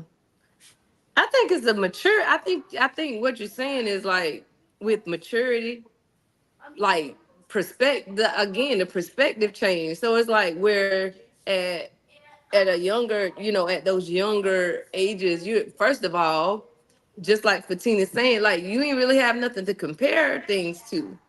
I This, mean, if that was your first, I mean, same thing with me. Like I married my kid's father. I was 18 when we met. We shacked up and did all of that and got married, all of that. I mean, like, and truth of the matter is there was more of a willingness, I will say. And I guess the part I want to emphasize too was the fact of um the importance of friendship. Somebody said it last night, even though I ain't gonna comment too much on last night, but it was a point that stayed with me, and I really appreciated it. And it was said that the thing is that women want love, and men want respect. And I think that, and I'm seeing and looking back, and then even now, like you said, and not being in a relationship now, I'm able to like really see, and then being at a mature place of where I'm just like, I know a lot now, so it's like I didn't know anything then. I knew what my parents' relationship looked like, and it was abusive. So like, I mean, and they literally fought. Like my stepdad and my mama fought. So like, I'm talking about Drew blood. I knew the sheriff name. Like I'm calling the police every weekend. Like that was how I grew up, and so I knew. And this was something that was said, and this may be a good takeaway, ma'am. Um, Instead of always looking at things, because this is what I did of what I know I don't want this. I know I don't want to be in an abusive relationship. I think Tyrone was saying something about how when you are you overlook toxicity when you really want things to work, and that's so true. It's like you cover you're able to see, but then you're doing this because I wanted to work, so I'm gonna just act like I don't see. And that's so dangerous Yep. because it don't go away, it don't get better. That's just like drinking. Like, my mom's an alcoholic, right? So like, and I remember one time asking her, I'm like, Mom, I'm like, I don't get it. Like, I don't get it with you. Like, you drink, like the who she is when she drunk is like Totally different. completely different. Yeah. And so then I'm like, but so why are you, when she lost her license and all this stuff started happening, I'm like, why do you do this? Like, if you drinking and it numbs you, but then you're saying when you're sober, everything comes back. The reality is there. My point is that you can really be drunk. I want to say love, but I think that I don't even think it's love. I think it's an idea of a fantasy version of a relationship that probably, I mean, it's just not reality. And I think that when we're young and immature, it ain't even really got all to do with age. Because again, my mom is in her 60s, and it's certain things that I look at her now and I'm just like, are you serious? Like, she's so serious about certain things where I'm like, you couldn't have matured, because when that happened back then with her and my stepdad, probably, she's still there. And so it's just about maturing and coming to grips of reality, and not sitting here wanting things to forcing a square into a triangle space. Like, if it's not working, like you said, David, you realize at the end of these relationships that it may not have been the thing of being compatible, that there were differences, and but I believe that, I mean, and if you didn't see it while you were in it, when y'all came to the end and you had the time to look back, then you were able to say, okay, you assessed and was able to see, like, oh, I see what. It's not that they were a bad person. It's just that I just want the person for them because of this is the type of person that they are. It's good to have the heads up, but usually, just like the old saying, like, uh hindsight is always 2020. Like, you ain't gonna never know why you in the thing. So it's again, I just believe it's about choices, it's about perspective, it's about whether you're just gonna ride out certain things, overlook certain things. I don't have no regrets personally. Um, with the Mhm. ending of the relationship, two marriages really took up all of my life. 18, and then this second marriage ended. It'll be 2 years in January. And it's just like, from my 18, my 20s, my 30s, and then now my 40s, and it's just like, I'm good. I just rather take this moment, but I appreciate. But that doesn't mean, Miss Lady Ma'am, To that I stop. don't have hope. I do Right. believe that there is the relationship that is really for me has to come to a place of there being compatibility. It ain't Mhm. about chemistry. Chemistry is good, but being compatible, somebody that I know that I can actually, that likes me, that's For me. that's someone for me. And you know, we actually have a friendship. It was an older lady in the audience last night too. She was talking about, you know, the importance of communication. Well, that's another thing. When you young, like it's certain things, like I don't know about y'all, but I know when you young, usually those disputes and situations in your 20s be a little heated. They be a little different. I ain't got the energy for all of that. I'm not about to sit here and raise my voice. It's just certain things now that I'm just not willing to compromise my peace over. And so, but that's because I'm at this place of maturity. It's just certain things that I'm just like, no, thank you. I'd rather just like wave from across the room and that's it. You ain't coming to my house and we just won't go no further because I already see, because I learned from what I've been through and being able to see that But I say, everybody the same. but I want to say about preference. So Sophie, you said a lot, so I'm not going to try to break down everything you said. But what I will say, and this goes back to a conversation, Brother David was on there. Me, David, and Veronica was on this conversation, and me and Veronica kind of differ on preference. That we have our own preference on how we do things. Mm. And for me, I was saying that when I got out of my first marriage and I was hurt, I took like 3.5 years and I dated. And I just did, when I use the word dated, I dealt with women. I went out with women. If I decide to be intimate with, I'm a grown man. We're grown people. We decide to do whatever we choose to do. And I was transparent and I was honest with other people, because to me, it's about being honest, because you give people choices. It's not just about your way, because if it's about your way, then that relationship is one-sided. And at the same time, I didn't just look back, even though I understood what caused the breakup. I didn't blame my ex-wife at the time, because now I look back, not unfortunately, I realized that she was still in love with her child's father, and he got locked up when that child was born. I did not know her. So when he came home and she realized this, she was torn. And of course, me being married in the middle of it, of course, it became heated at first. But as time went on and I got a chance to look at it, I was like, I have to understand this. Even though it hurts, I got to step away from that. But for me, preference, and you just said something, trying to take a square and fit it in a triangle hole. And I think that sometimes we can date people and we can move on one by one slowly if that's your choice. But that don't mean we still meet I hate to use the word soulmate, I won't go that strong, but somebody that's compatible. And that's what it is.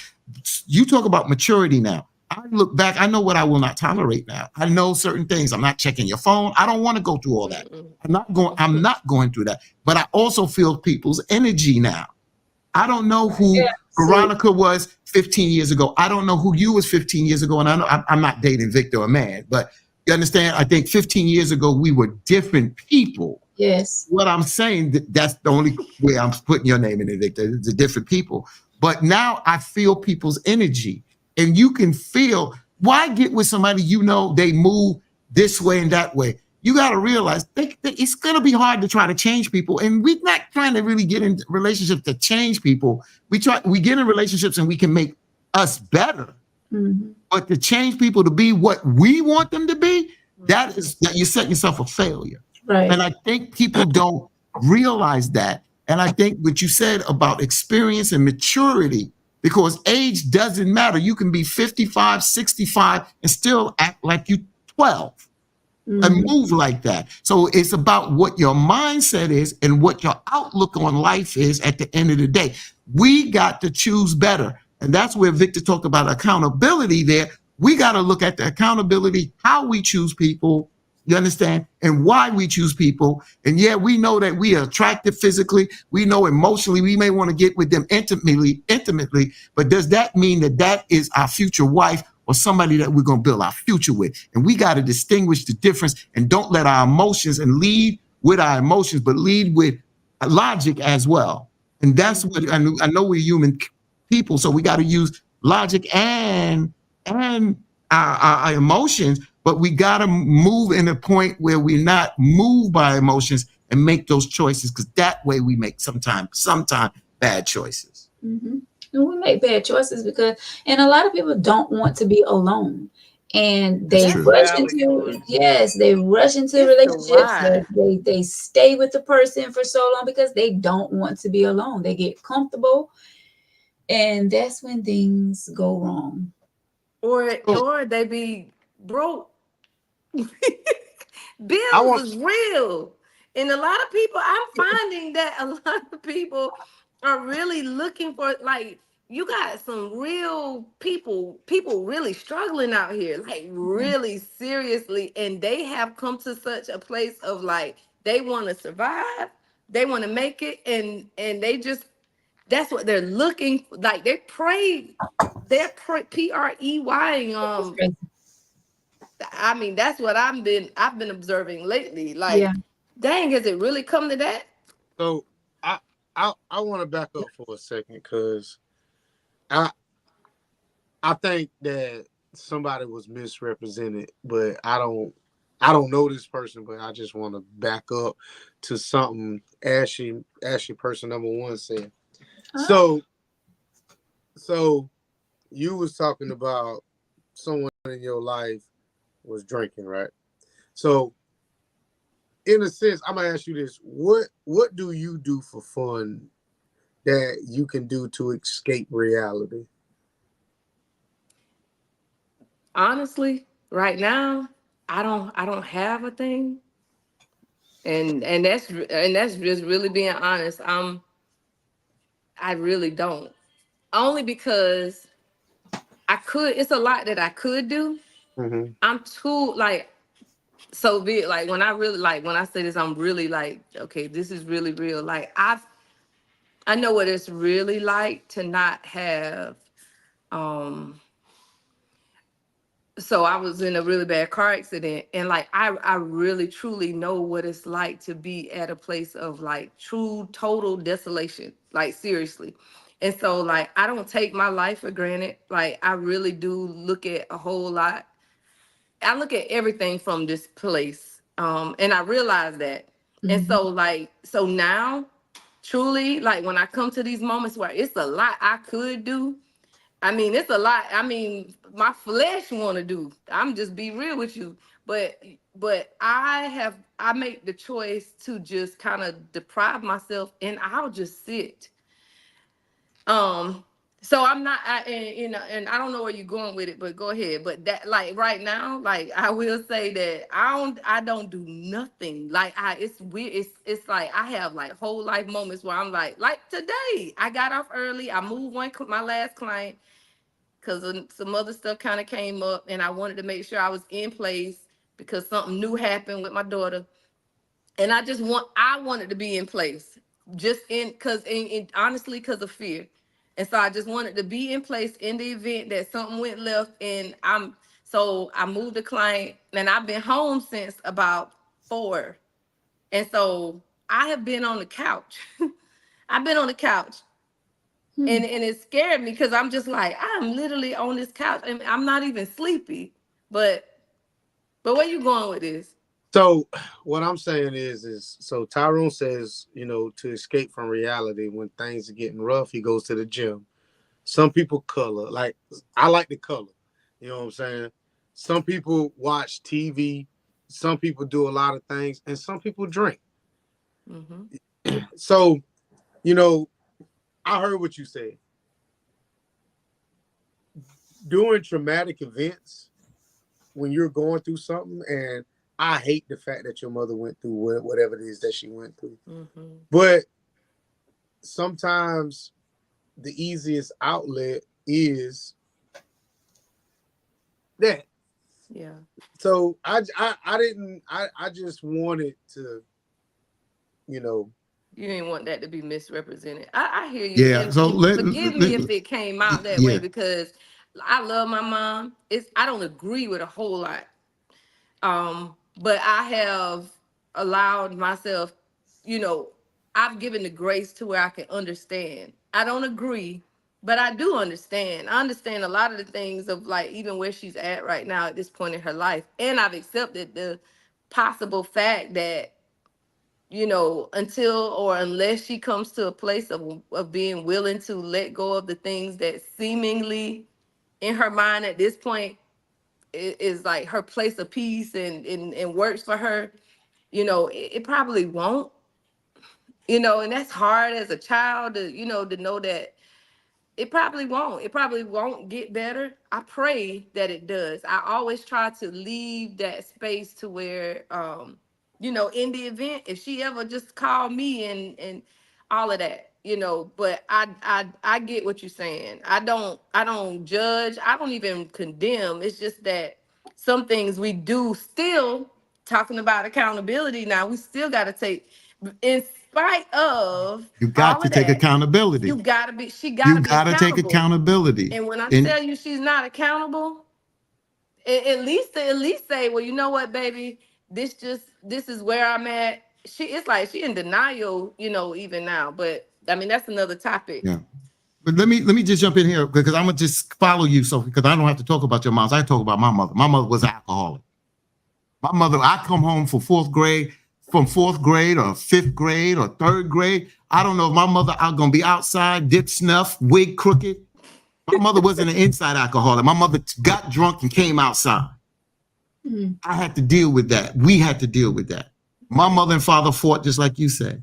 I do understand what Victor said because we just talked about this with a doctor in the sense of how we look at those folks that deal with addiction, or how do we deal with addiction? Not to say we addicted, but how do we deal with addiction with other people being addicted? I do agree with Victor that there are traumatic situations that causes people to do certain things to escape. That is correct.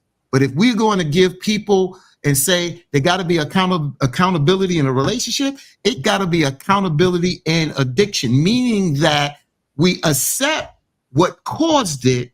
Now we work to deal with the cause and the effect so we can get out of it. See, that's why I'm glad that even though you, Sophie, gave her the example, I come from the same thing. Mother and father fought. Next thing, my father threw a Coca-Cola bottle on the wall. It splatters, cut my mother's arm, got to rush her to the hospital. Understand? And then we look. Some of us look at those relationships as toxic, and then we carry that generational. And I mentioned this before. We carry that generational toxicity into our relationships because you know what? Sometimes we look at it as, oh, we brush it off because it's cool. Our parents fought time to time. They got along. They stayed together for 50, 60 years. They passed at 85 years old. And we looked at that as fine. Hell no, that is not fine. That's toxic. That's toxic. And we got to call it what it is. I'm not sitting there saying that they are not traumatic situations that cause it. I was addicted to Percocet. And I didn't do it to get high. I took it because of playing ball and had injuries. But after taking it for a certain amount of time, wait a minute. You talking, brother, I don't have a problem being transparent because at the end of the day, I look at what caused it and realize that my body became addicted to that. And what happens is, Victor, you're saying that sometimes we look for outlets or whatever, but that still don't talk about accountability. And I'm not going to sit there and I'm compassionate. Yeah, I'm compassionate, but I'm compassionate, but I ain't gonna sit there and not be saying that there still needs to be accountability, and you got to work towards trying to heal and get out of that situation at the end of the day. So I ain't gonna talk about your situation because what you said was, I ain't even gonna repeat it. So my thing is this: what is your definition of a hoe? I just want me. What I want to know, what's your definition of a hoe? HOE, WHORE, a whore? What's your definition of a whore? Now, can I say this? I don't like I just need to know the definition. I'm gonna just say that because I just think that people have used that so recklessly and loosely. What is your definition? But I look at it as more from a spiritual place. I just feel like that it's a very much brokenness, and so that spirit of it's being promiscuous. Okay. And I believe that, and so I can't, but I don't look at it roughly. I it's deeper, but I'm just saying, You ask me, that's my thought. Somebody being I promiscuous. ain't quick to call nobody no hoe. I didn't Because ask you that. I just okay. asked you, what is your Well, it's being definition? promiscuous. Somebody Being promiscuous, engages in promiscuous sexual behavior or sex work. Okay, Veronica. Yeah, same thing. Sexual All right, activity. so in a sense, we all could be labeled as a whore. What is your definition of an alcoholic? You see what I'm getting at? A person that abuses alcohol that at the end of the day winds up that can hurt them. And it's still coming from that same place, David. Mr. Ruffin, it's coming from a brokenness. That's what I'm saying. Like any type of addiction. So, so we are judging people. Basically, we're labeling people who won't even label themselves as that. That's all I'm saying. What do you mean? My mother knew she was alcoholic and she called herself an alcoholic. What do you mean? They don't label themselves that? What do you mean? But you're saying this. I've never heard that. You're saying this. So what you're saying, I don't think you lie on your mama. But no, I'm not gonna lie on my mom. That's what you say. So yeah, my mama had. So if I didn't label her, if I didn't call her alcoholic, I'll just say that my mom. Because honestly, it ain't just alcohol. If we really want to go into it, so I'd say that my mom does a lot of different things to suppress a lot of her regrets, and she has a lot of issues with things that didn't happen in her past. That she felt like should have. And so she used substances. It ain't just alcohol, if you really want me to be honest. No, you ain't got to be honest. So this is my thing. How a person copes with, I think how a person copes with whatever it is they coping with, whatever it is they use to cope with their situation, that's them.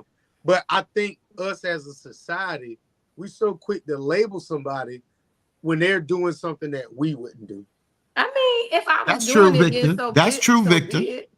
But if it's what it is, though, I mean, we gotta call it what it is. Yeah, but Victor, you it is. Yeah, but what Victor is saying is we tend to label it. That's I just talked about this the earlier podcast. We tend to label it.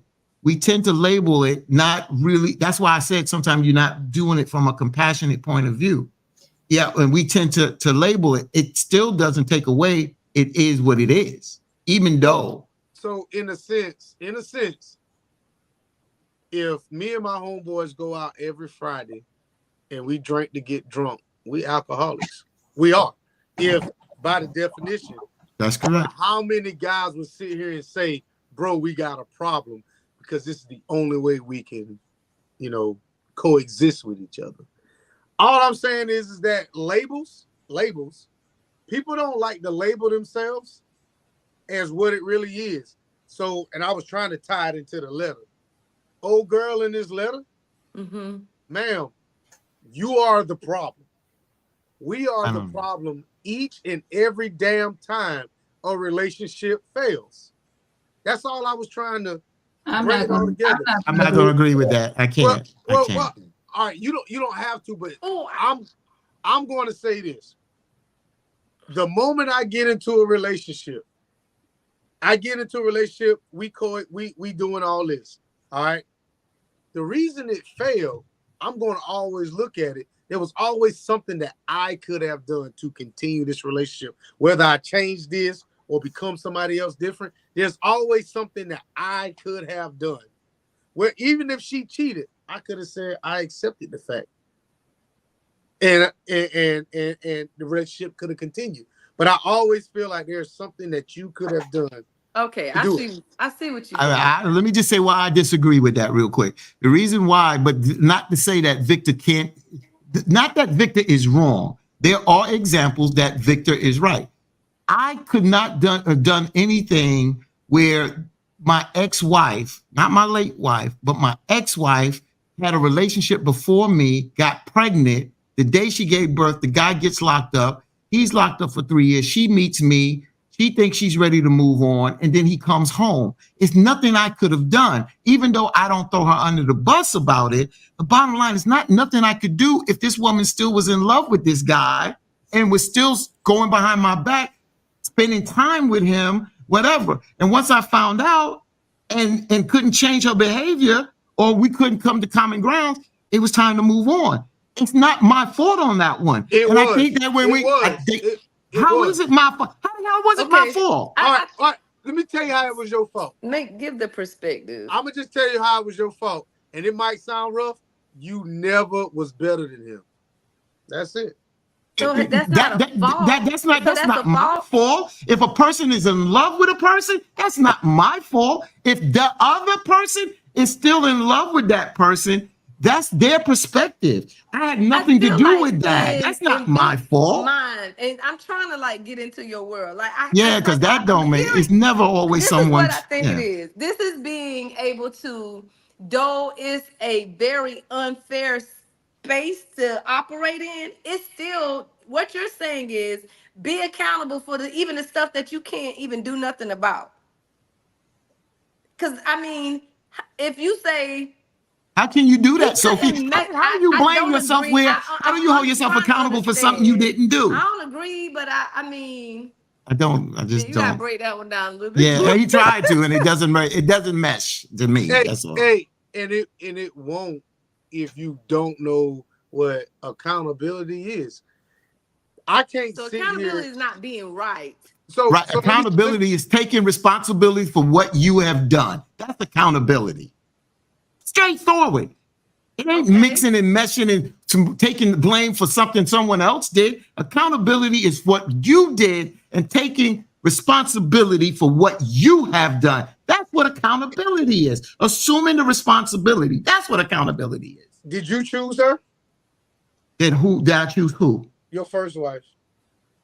We chose each other. It's your fault then. Okay. Okay, so then is that? I mean, so is that like basically saying that even if it's a choice, it's your choice. It could have just been a bad choice. It was a bad choice. Okay, I'm trying to get the lingo with what it is. How do you know it's a bad choice in the beginning? How do you know it's a bad choice? And I said you won't know until the end if it was a good or a bad choice. I said that. If it ends, then you will know that. But if it doesn't end, then it's a good choice, right? But see, when I make that statement and I say going in, people are going to put their good face on, starting a relationship, friendship, whatever you want to call it. But y'all say, oh no.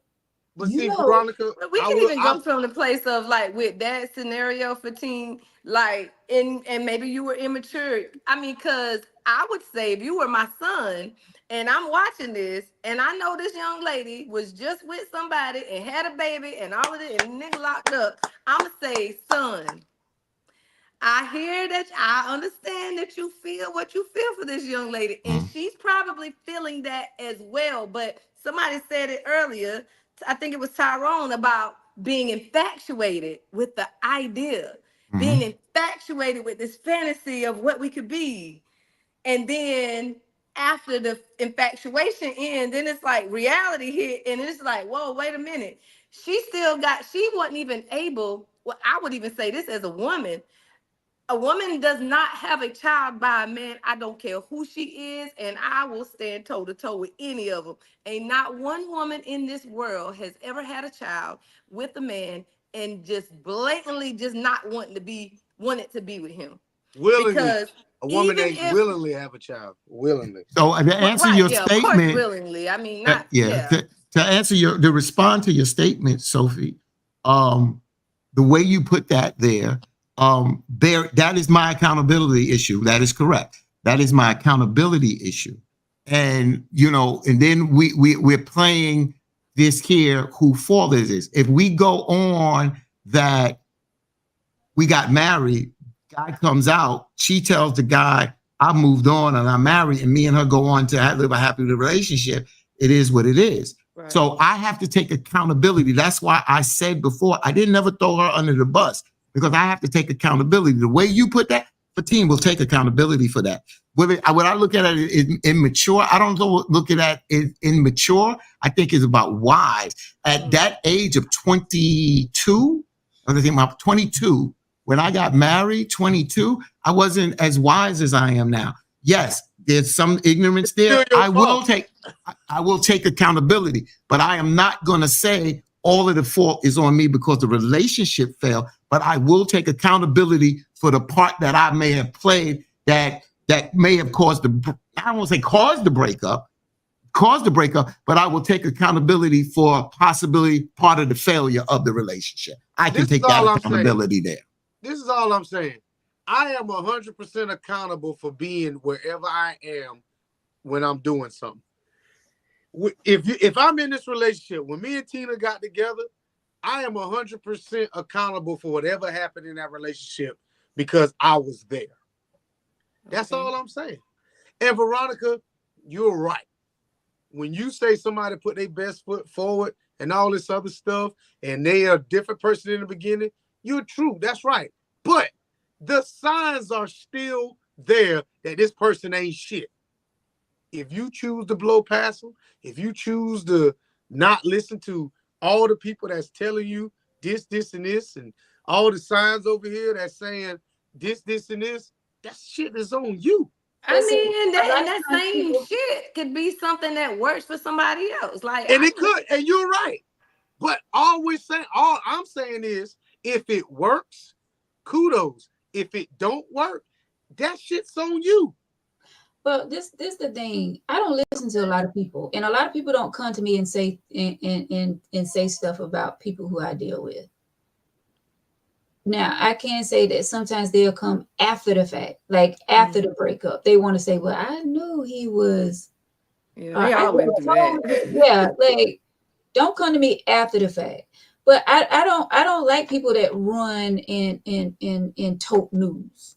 I'm not about that life. Like if somebody's in a relationship and if that person's not, doing anything, putting their hands on them or whatever, I try to stay out of people's business. That's just me.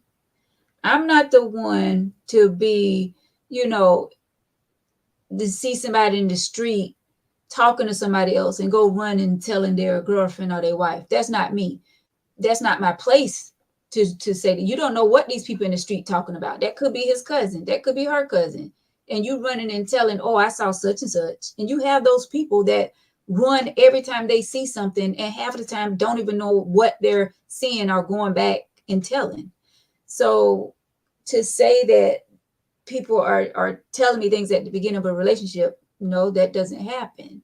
I always have to be the person to find out who that person really is. Because will you ever find out who that person really is? Well, in the beginning, probably not. I'll just say in the beginning, probably not. Hopefully you will. Mm-hmm. But I've learned, I swear to God, I've learned this. In the beginning, in the first 2 to 3 weeks, I'm going to tell you all my damn flaws because I am not going to go 8, 9 a year down the road and this shit end because you find out some shit about me that you can't deal with. I'm going to let you know up front. There's some shit about me that you just ain't going to fucking like and I ain't going to change. I'm going to tell you this shit in the beginning. If you think I'm fucking playing, that shit is on you. But I'm dead ass serious when I tell you this because I'm too old to be trying to hide some shit. Exactly. I agree. I totally that's agree. how it should Okay, be. so like, what do you do like in the event? Like, I'm gonna tell you this. I had a situation that happened in my 20s, and then my second husband situation. I was just like what you're saying from the beginning. Let me tell you this. Let me share this. Let me, and just know, just so you will know, Pete, somebody might bring this up or that up, and just so you'll know who I am. Then I get the, oh, you don't have to share. I don't care about your past. I don't care about what people say.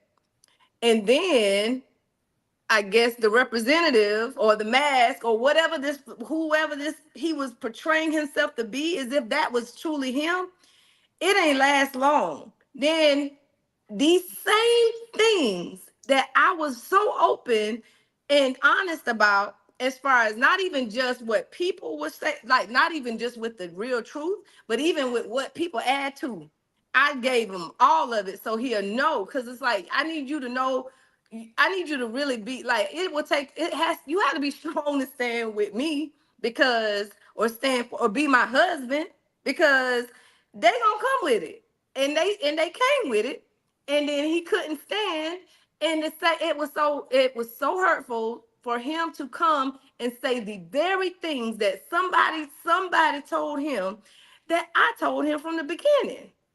And then it's confusion because it's like it didn't hurt me. It just helped me to take accountability with the fact that I didn't pay attention, like they say, maybe to the red flags. Maybe I was overlooking some things because I'm thinking that, oh, because of what he said.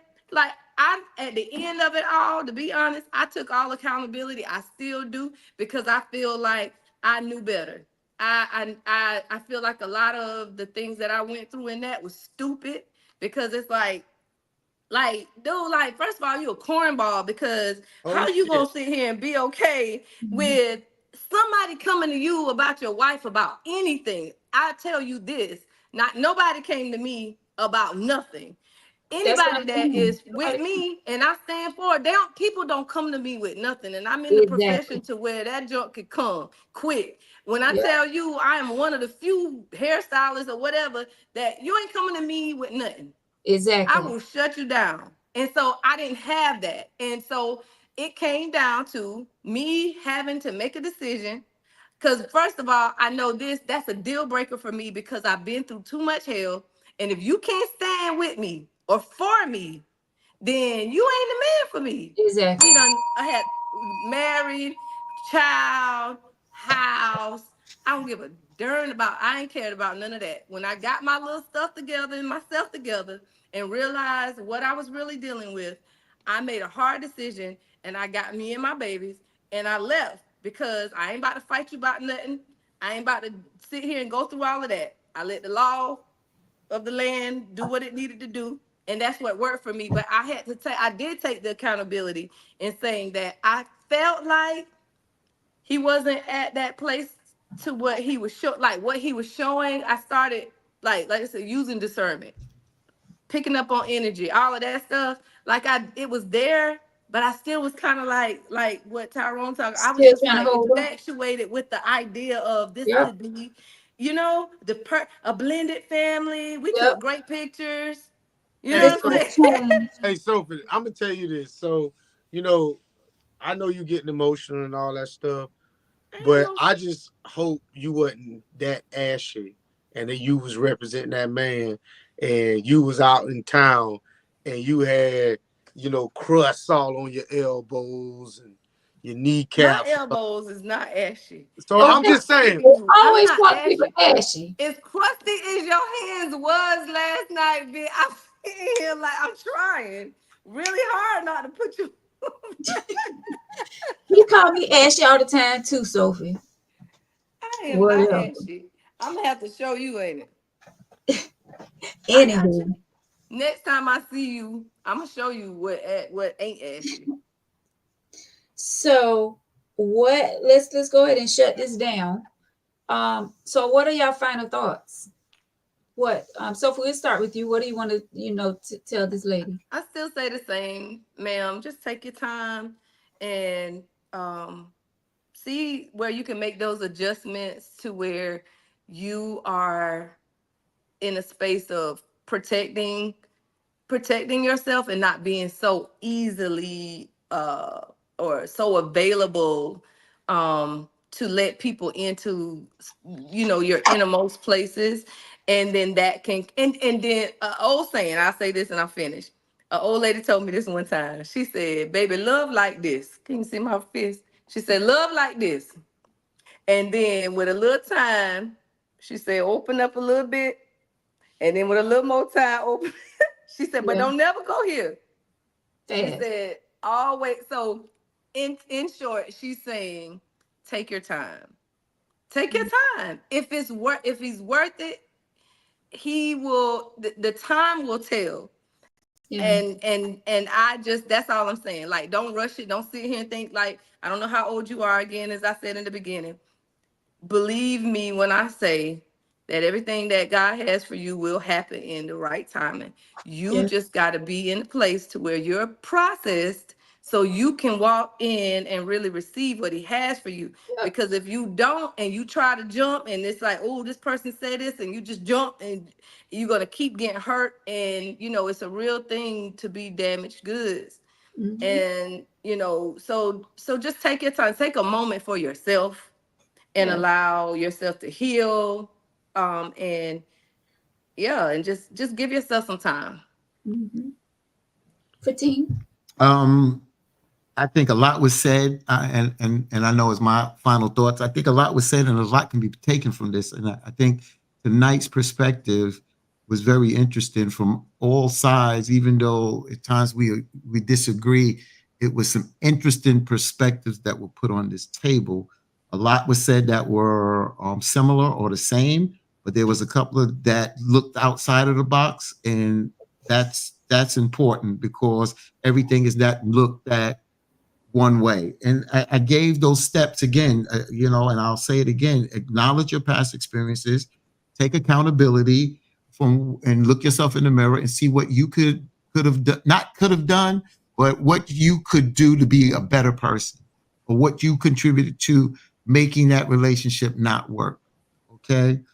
Set yourself with boundaries. Set yourself up with boundaries. Also understand what a healthy relationship is. You got to heal as well. And you got to know how to take the steps to heal. And then once you're starting on the road of healing, and when you get back out there, if you choose to get back out there of dating, you have to trust. You have to build trust, and then you have to build trust gradually. It takes time to rebuild that trust.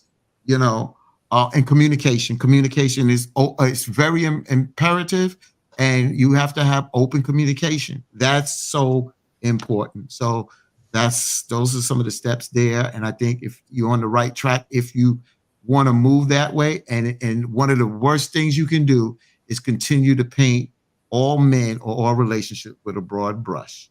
Because if you do that and look at it from a negative point of view, then all relationships that you pretty much will get in, you're bringing negative energy, and they'll be Victor? Risk versus reward. You're never gonna find love if you never get out there. It's just never gonna happen. If you're gonna keep judging everybody based on what somebody else going, if you play it safe and you judge everybody else on what this last guy does, you're never gonna find, in my opinion, true love. It's gonna be it's like trying to hit the lottery. In order for you to ever find the person for you, you gotta go looking. You gotta put yourself out there. Because if you don't, you're just gonna be settled with whatever comes your way, or you're gonna play it safe. And playing it safe may be the right thing for you. But you're gonna always, in my mind, you're gonna always think about the shoulda, coulda, woulda beens. So I feel like, man, get out there. Don't look at your failed relationships. Take accountability for that. Dust yourself off and move forward. Get back out there and make better choices. Mm-hmm. That's it. So someone said they didn't know Sophie talked this much. They always saw her, she's always quiet. Shit. Oh, baby, you don't know. I can talk. I've been trying to. I talk a lot. It's so bad. I talk to myself. I talk a lot too. If people that know me know I talk a lot. I love to talk. But my final thoughts is I want to piggyback off what Victor said, but I'm not going to be out here looking, because it's like when you're not looking, that's when the person come your way. So I'm not out here looking, but I'm not going to be sitting at home and waiting for someone to knock on my door either. You got to get out there. You got to do things. You got to meet people. But I say to this lady, choose happy, choose self-love, do things that's going to make you happy. I had the best time, and this may sound corny, but I had the best time a few weeks ago at Barnes and Noble, just sitting there by myself, working on a project. It felt so good. Are you serious? I'm dead Mm. serious. Yeah. I'm dead serious. Getting out and just enjoying life. If Yeah. you by yourself is fun. It is. You know, You're one right. thing. Like that's You something could. that just hit me again. And So for you to say that, and then when the question, Victor, that you asked me specifically, I'm sitting here like I know that that is the part that, and I just was kind of rebuked in a sense even last night because my friend was just kind of like, I was at the thing last night. I was getting blown up at the same time from something that I'm a part of with church. And I did feel a level of obligation, but I had already let it be known that I had this event. And so I had people that didn't know that I already spoke to Bishop, to let them know what I was doing. And they're like, oh, so you need to jump on. You're late. You're not on. And I was telling him about it. He was like, first of all, like you don't have to do everything everybody tell you to do. Like you don't have to show up in for everything because you can't, and you need to blah blah blah. My point is, it's important to discover what it is that you like. That's another mistake, and probably why the young lady has been so disappointed and hurt because you're trying to. I think Big said one time earlier, or maybe the last time or the first time I was on about how even though you might not you're not necessarily changing yourself to fit the person, but it is little things that you may pick up on. Like I think he said, like if that person likes to read, he probably gonna pick up a book and he probably gonna read a little bit more, only because you kind of open to their world. However, you do need to have like those things about yourself that you like. And that's my transparency again.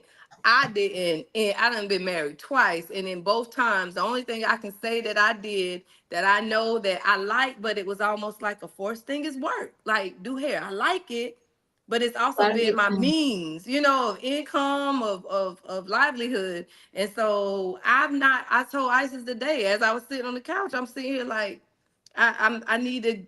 It's two things I'm working on to take exams. I got to take exams to get licensed in these two things that will change my whole life. But it's like I think it's a little fear there because I don't know, And so again, I'm still in the category of working on Sophie.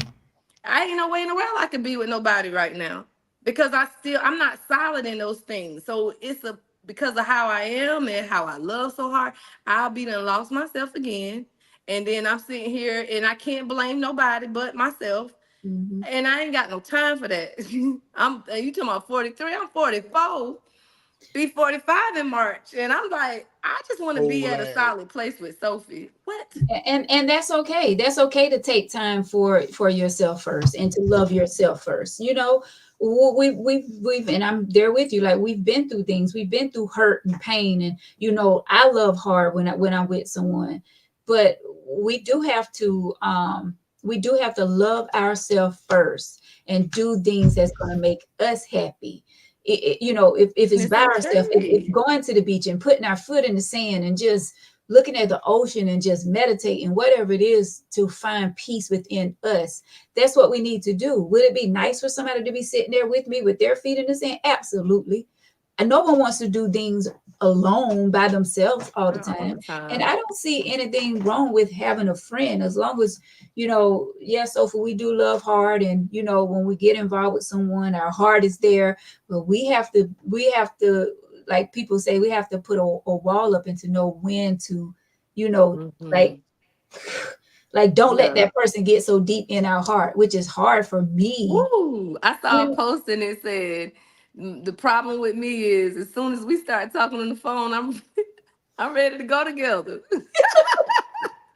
and that's I'm a where we boyfriend, and I mean that is true. yeah, I find myself. I mean, I think I've been doing good over this, time of separation and divorce. But at the same time, but because of just so much staying kids and the busy. things that.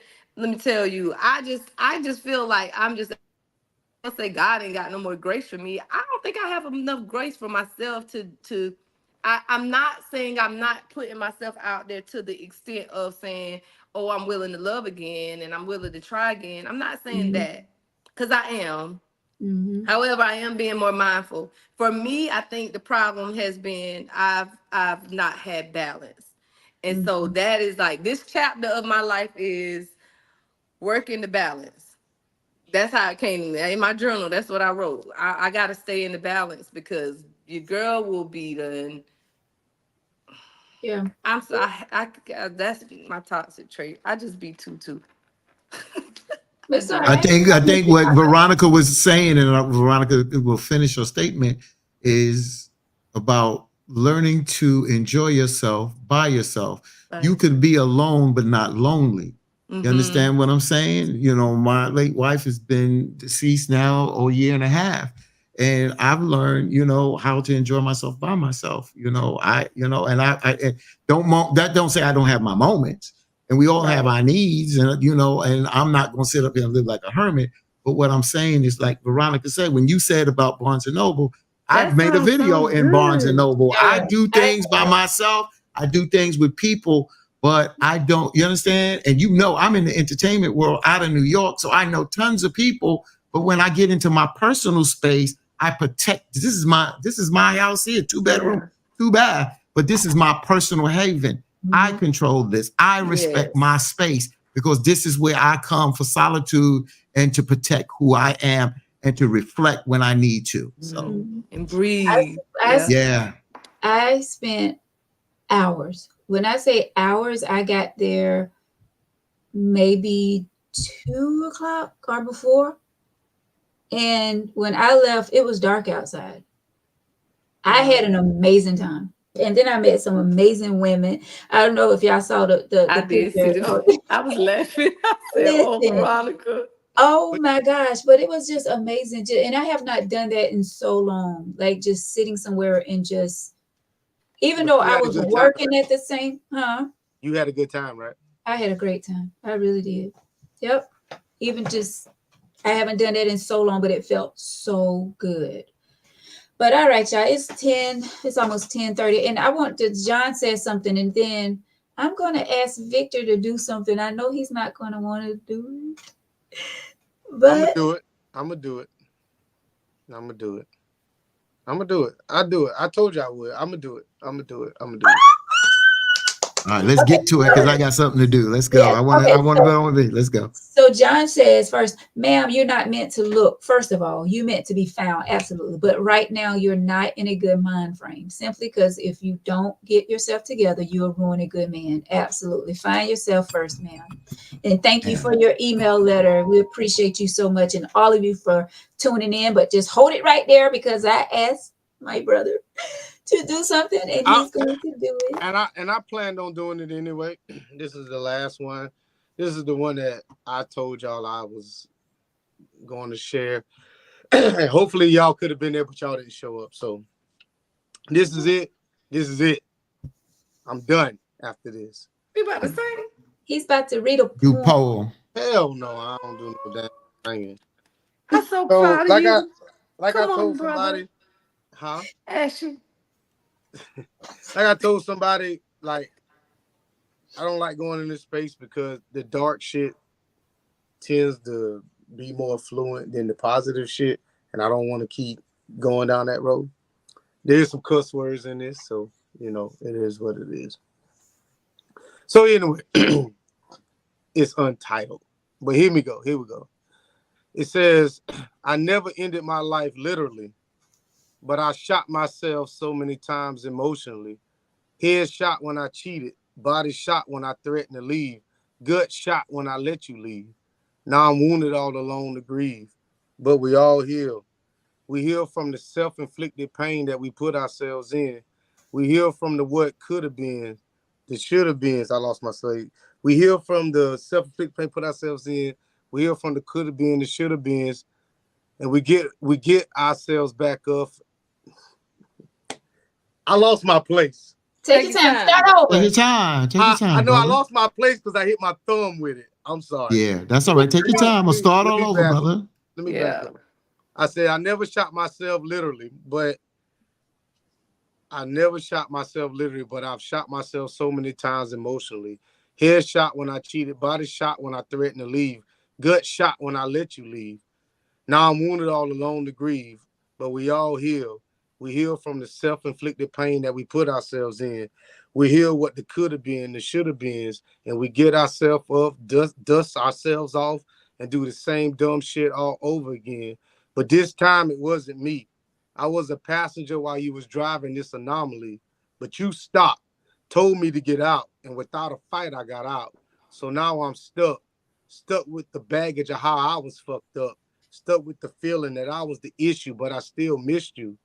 And all these feelings lingered while I was in my phase of emotional healing. I questioned so many things, I turned off my feelings. Imagine waking up numb to a world full of strangers and you still was the only one that I thought of. No. Thoughts of revenge, thoughts of sin, thoughts I can get my lick back was my blissful revenge. But then something magical came.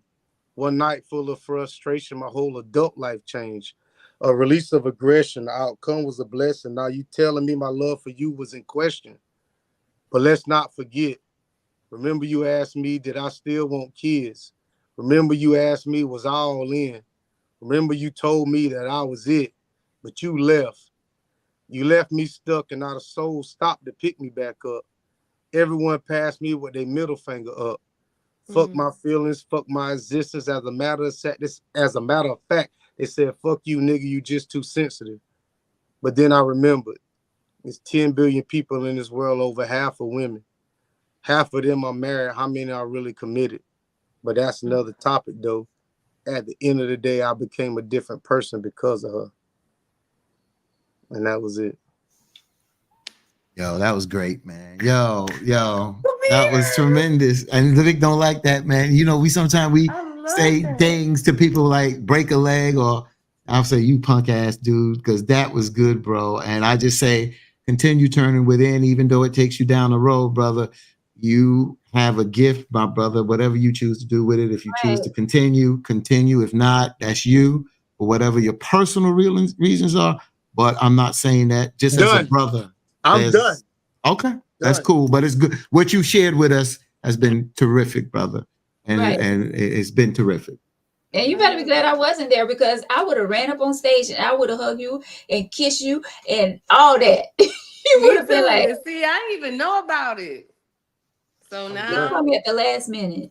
I'm gonna Miss D says powerful, bro. Petroleum jelly. Yeah, Cheryl comes back. Wow, Vic, that was dope. Yeah, Yeah, and it's definitely healing. It's definitely healing, Vic. That is, and it's almost like you speak. I a couple of people that I know, guys that I know, my ex-husband, honestly, his whole face just came to me while you were speaking that, because those are things that so many men, and I think that it goes back to maybe childhood, maybe just that thing of like being told you're not supposed to cry or you're not supposed to share or express. That's important. Like that's healing in itself. Yep. To be able to even release like to the depths of the, you know, what you feel, like what you felt. Being able to go back and really seeing things like you were saying from the beginning, like to see from that point. Yeah. Journaling, that's powerful. All that is healing. People don't believe it. I used to journal all the time, every day, every night, journal. And I got away from it, but I want to start back, because that is healing. That's a sense of healing right there. Yeah. And that portrait that you're doing, Victor, is definitely did. But then write a well, book, even man. if you Once don't you do share that, it, once you work on a book, that, or even if you don't feel like sharing the you know, more poetry, you can at least write it down and keep it. I got a toddler. I ain't got time for that shit. You do have time. I gotta buy Pampers. I ain't got time for that shit. You do have time, and I think that is that's a great thing. It's therapy, and even within these few weeks that, you know, you shared it with us that you was doing, you know, you going out on, you know, doing poetry on port night or whatever. I can see the change in you. That's healing. Yeah, I want to say one thing to you, Victor, and this is to everybody. As we discussed on another podcast this morning, we talk about vices. We were talking about vices, and you said that, Vic, that sometimes these are outs. And a lot of times we get into these vices, whatever the reason is, but it makes us feel good and it taps into the dopamine in our bodies, the dopamine, which is the feel good part. And a lot of times this here, when we talk about vices, we look at negative vices, but there are positive vices out there. Meditation, poetry. There's things out there that are vices. Again, I'm not saying Vic has to do this.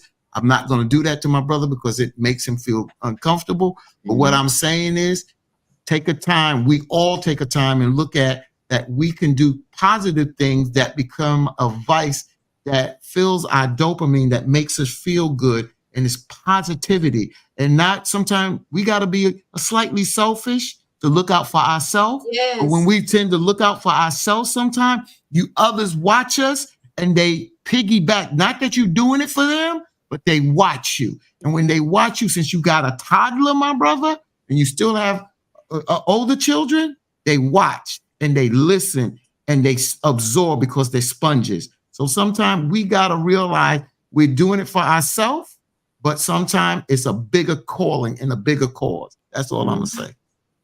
Yep. And look at, you see what Thomas wrote? Like things like that help other people as well. Thomas said that took me back to what I came out of. Like sharing stuff. You never know who you be touching when you be doing stuff like that. That's it. I got it. So you can say that that's it, you're gonna stop, but you never know where God is leading you with this. So well, Thomas, it's time for you, right? I don't think it's the end. And I don't think you should end it. At least journal, Vic, write it down and get it off your chest. Like Cheryl said, it really does help putting your feelings on paper. And that's real. And if Victor doesn't do that, that's his choice. But for us that are still on here, look at hot things that you can latch on to that can become addictive, but addictive in a positive way that can make you a better person and change your life. Absolutely. And on that note, positive coping mechanisms. Exactly. This is positives. Right. How about the negatives? No. We're not focused on that. All right. So on that note, thank y'all so much, everyone, for watching. We appreciate y'all. Thank y'all so much for your comments. If you would like to be a guest, if you have a topic suggestion,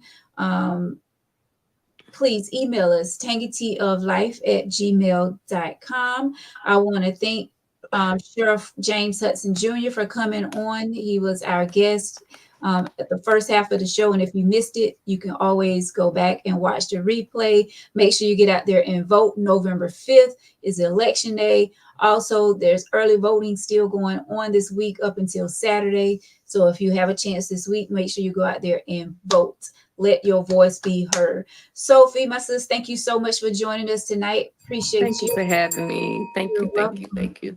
Thank you. David Ruff, I'll get back to him. Brother Fatima, all the way from WBLS radio station, New York. Thank you, Brother Fatima. David Ruffin, thank you so much. Make the thing, there it goes. Yes. I don't do that. I have an iPhone. You only got an iPhone 5. Oh. You got an iPhone 5. That's a lie. I use the new cord. So, okay. Look at that shit. Oh my God. That's so cool. She got the iPhone 5. Here go my iPhone. I want my computer. All right, y'all. Well, thank y'all so much. We appreciate our sister Veronica. Thank you, Veronica. As always. Thank y'all so much. Thank you. All right, guys. Well, enjoy the rest of your week. All of you out there, enjoy the rest of your week. Love up on one another. Live this thing called life to the fullest and find who you are. Love on yourself and love this thing called life to the fullest. We only get one. Love, love, love. And be careful out there. Halloween is Thursday.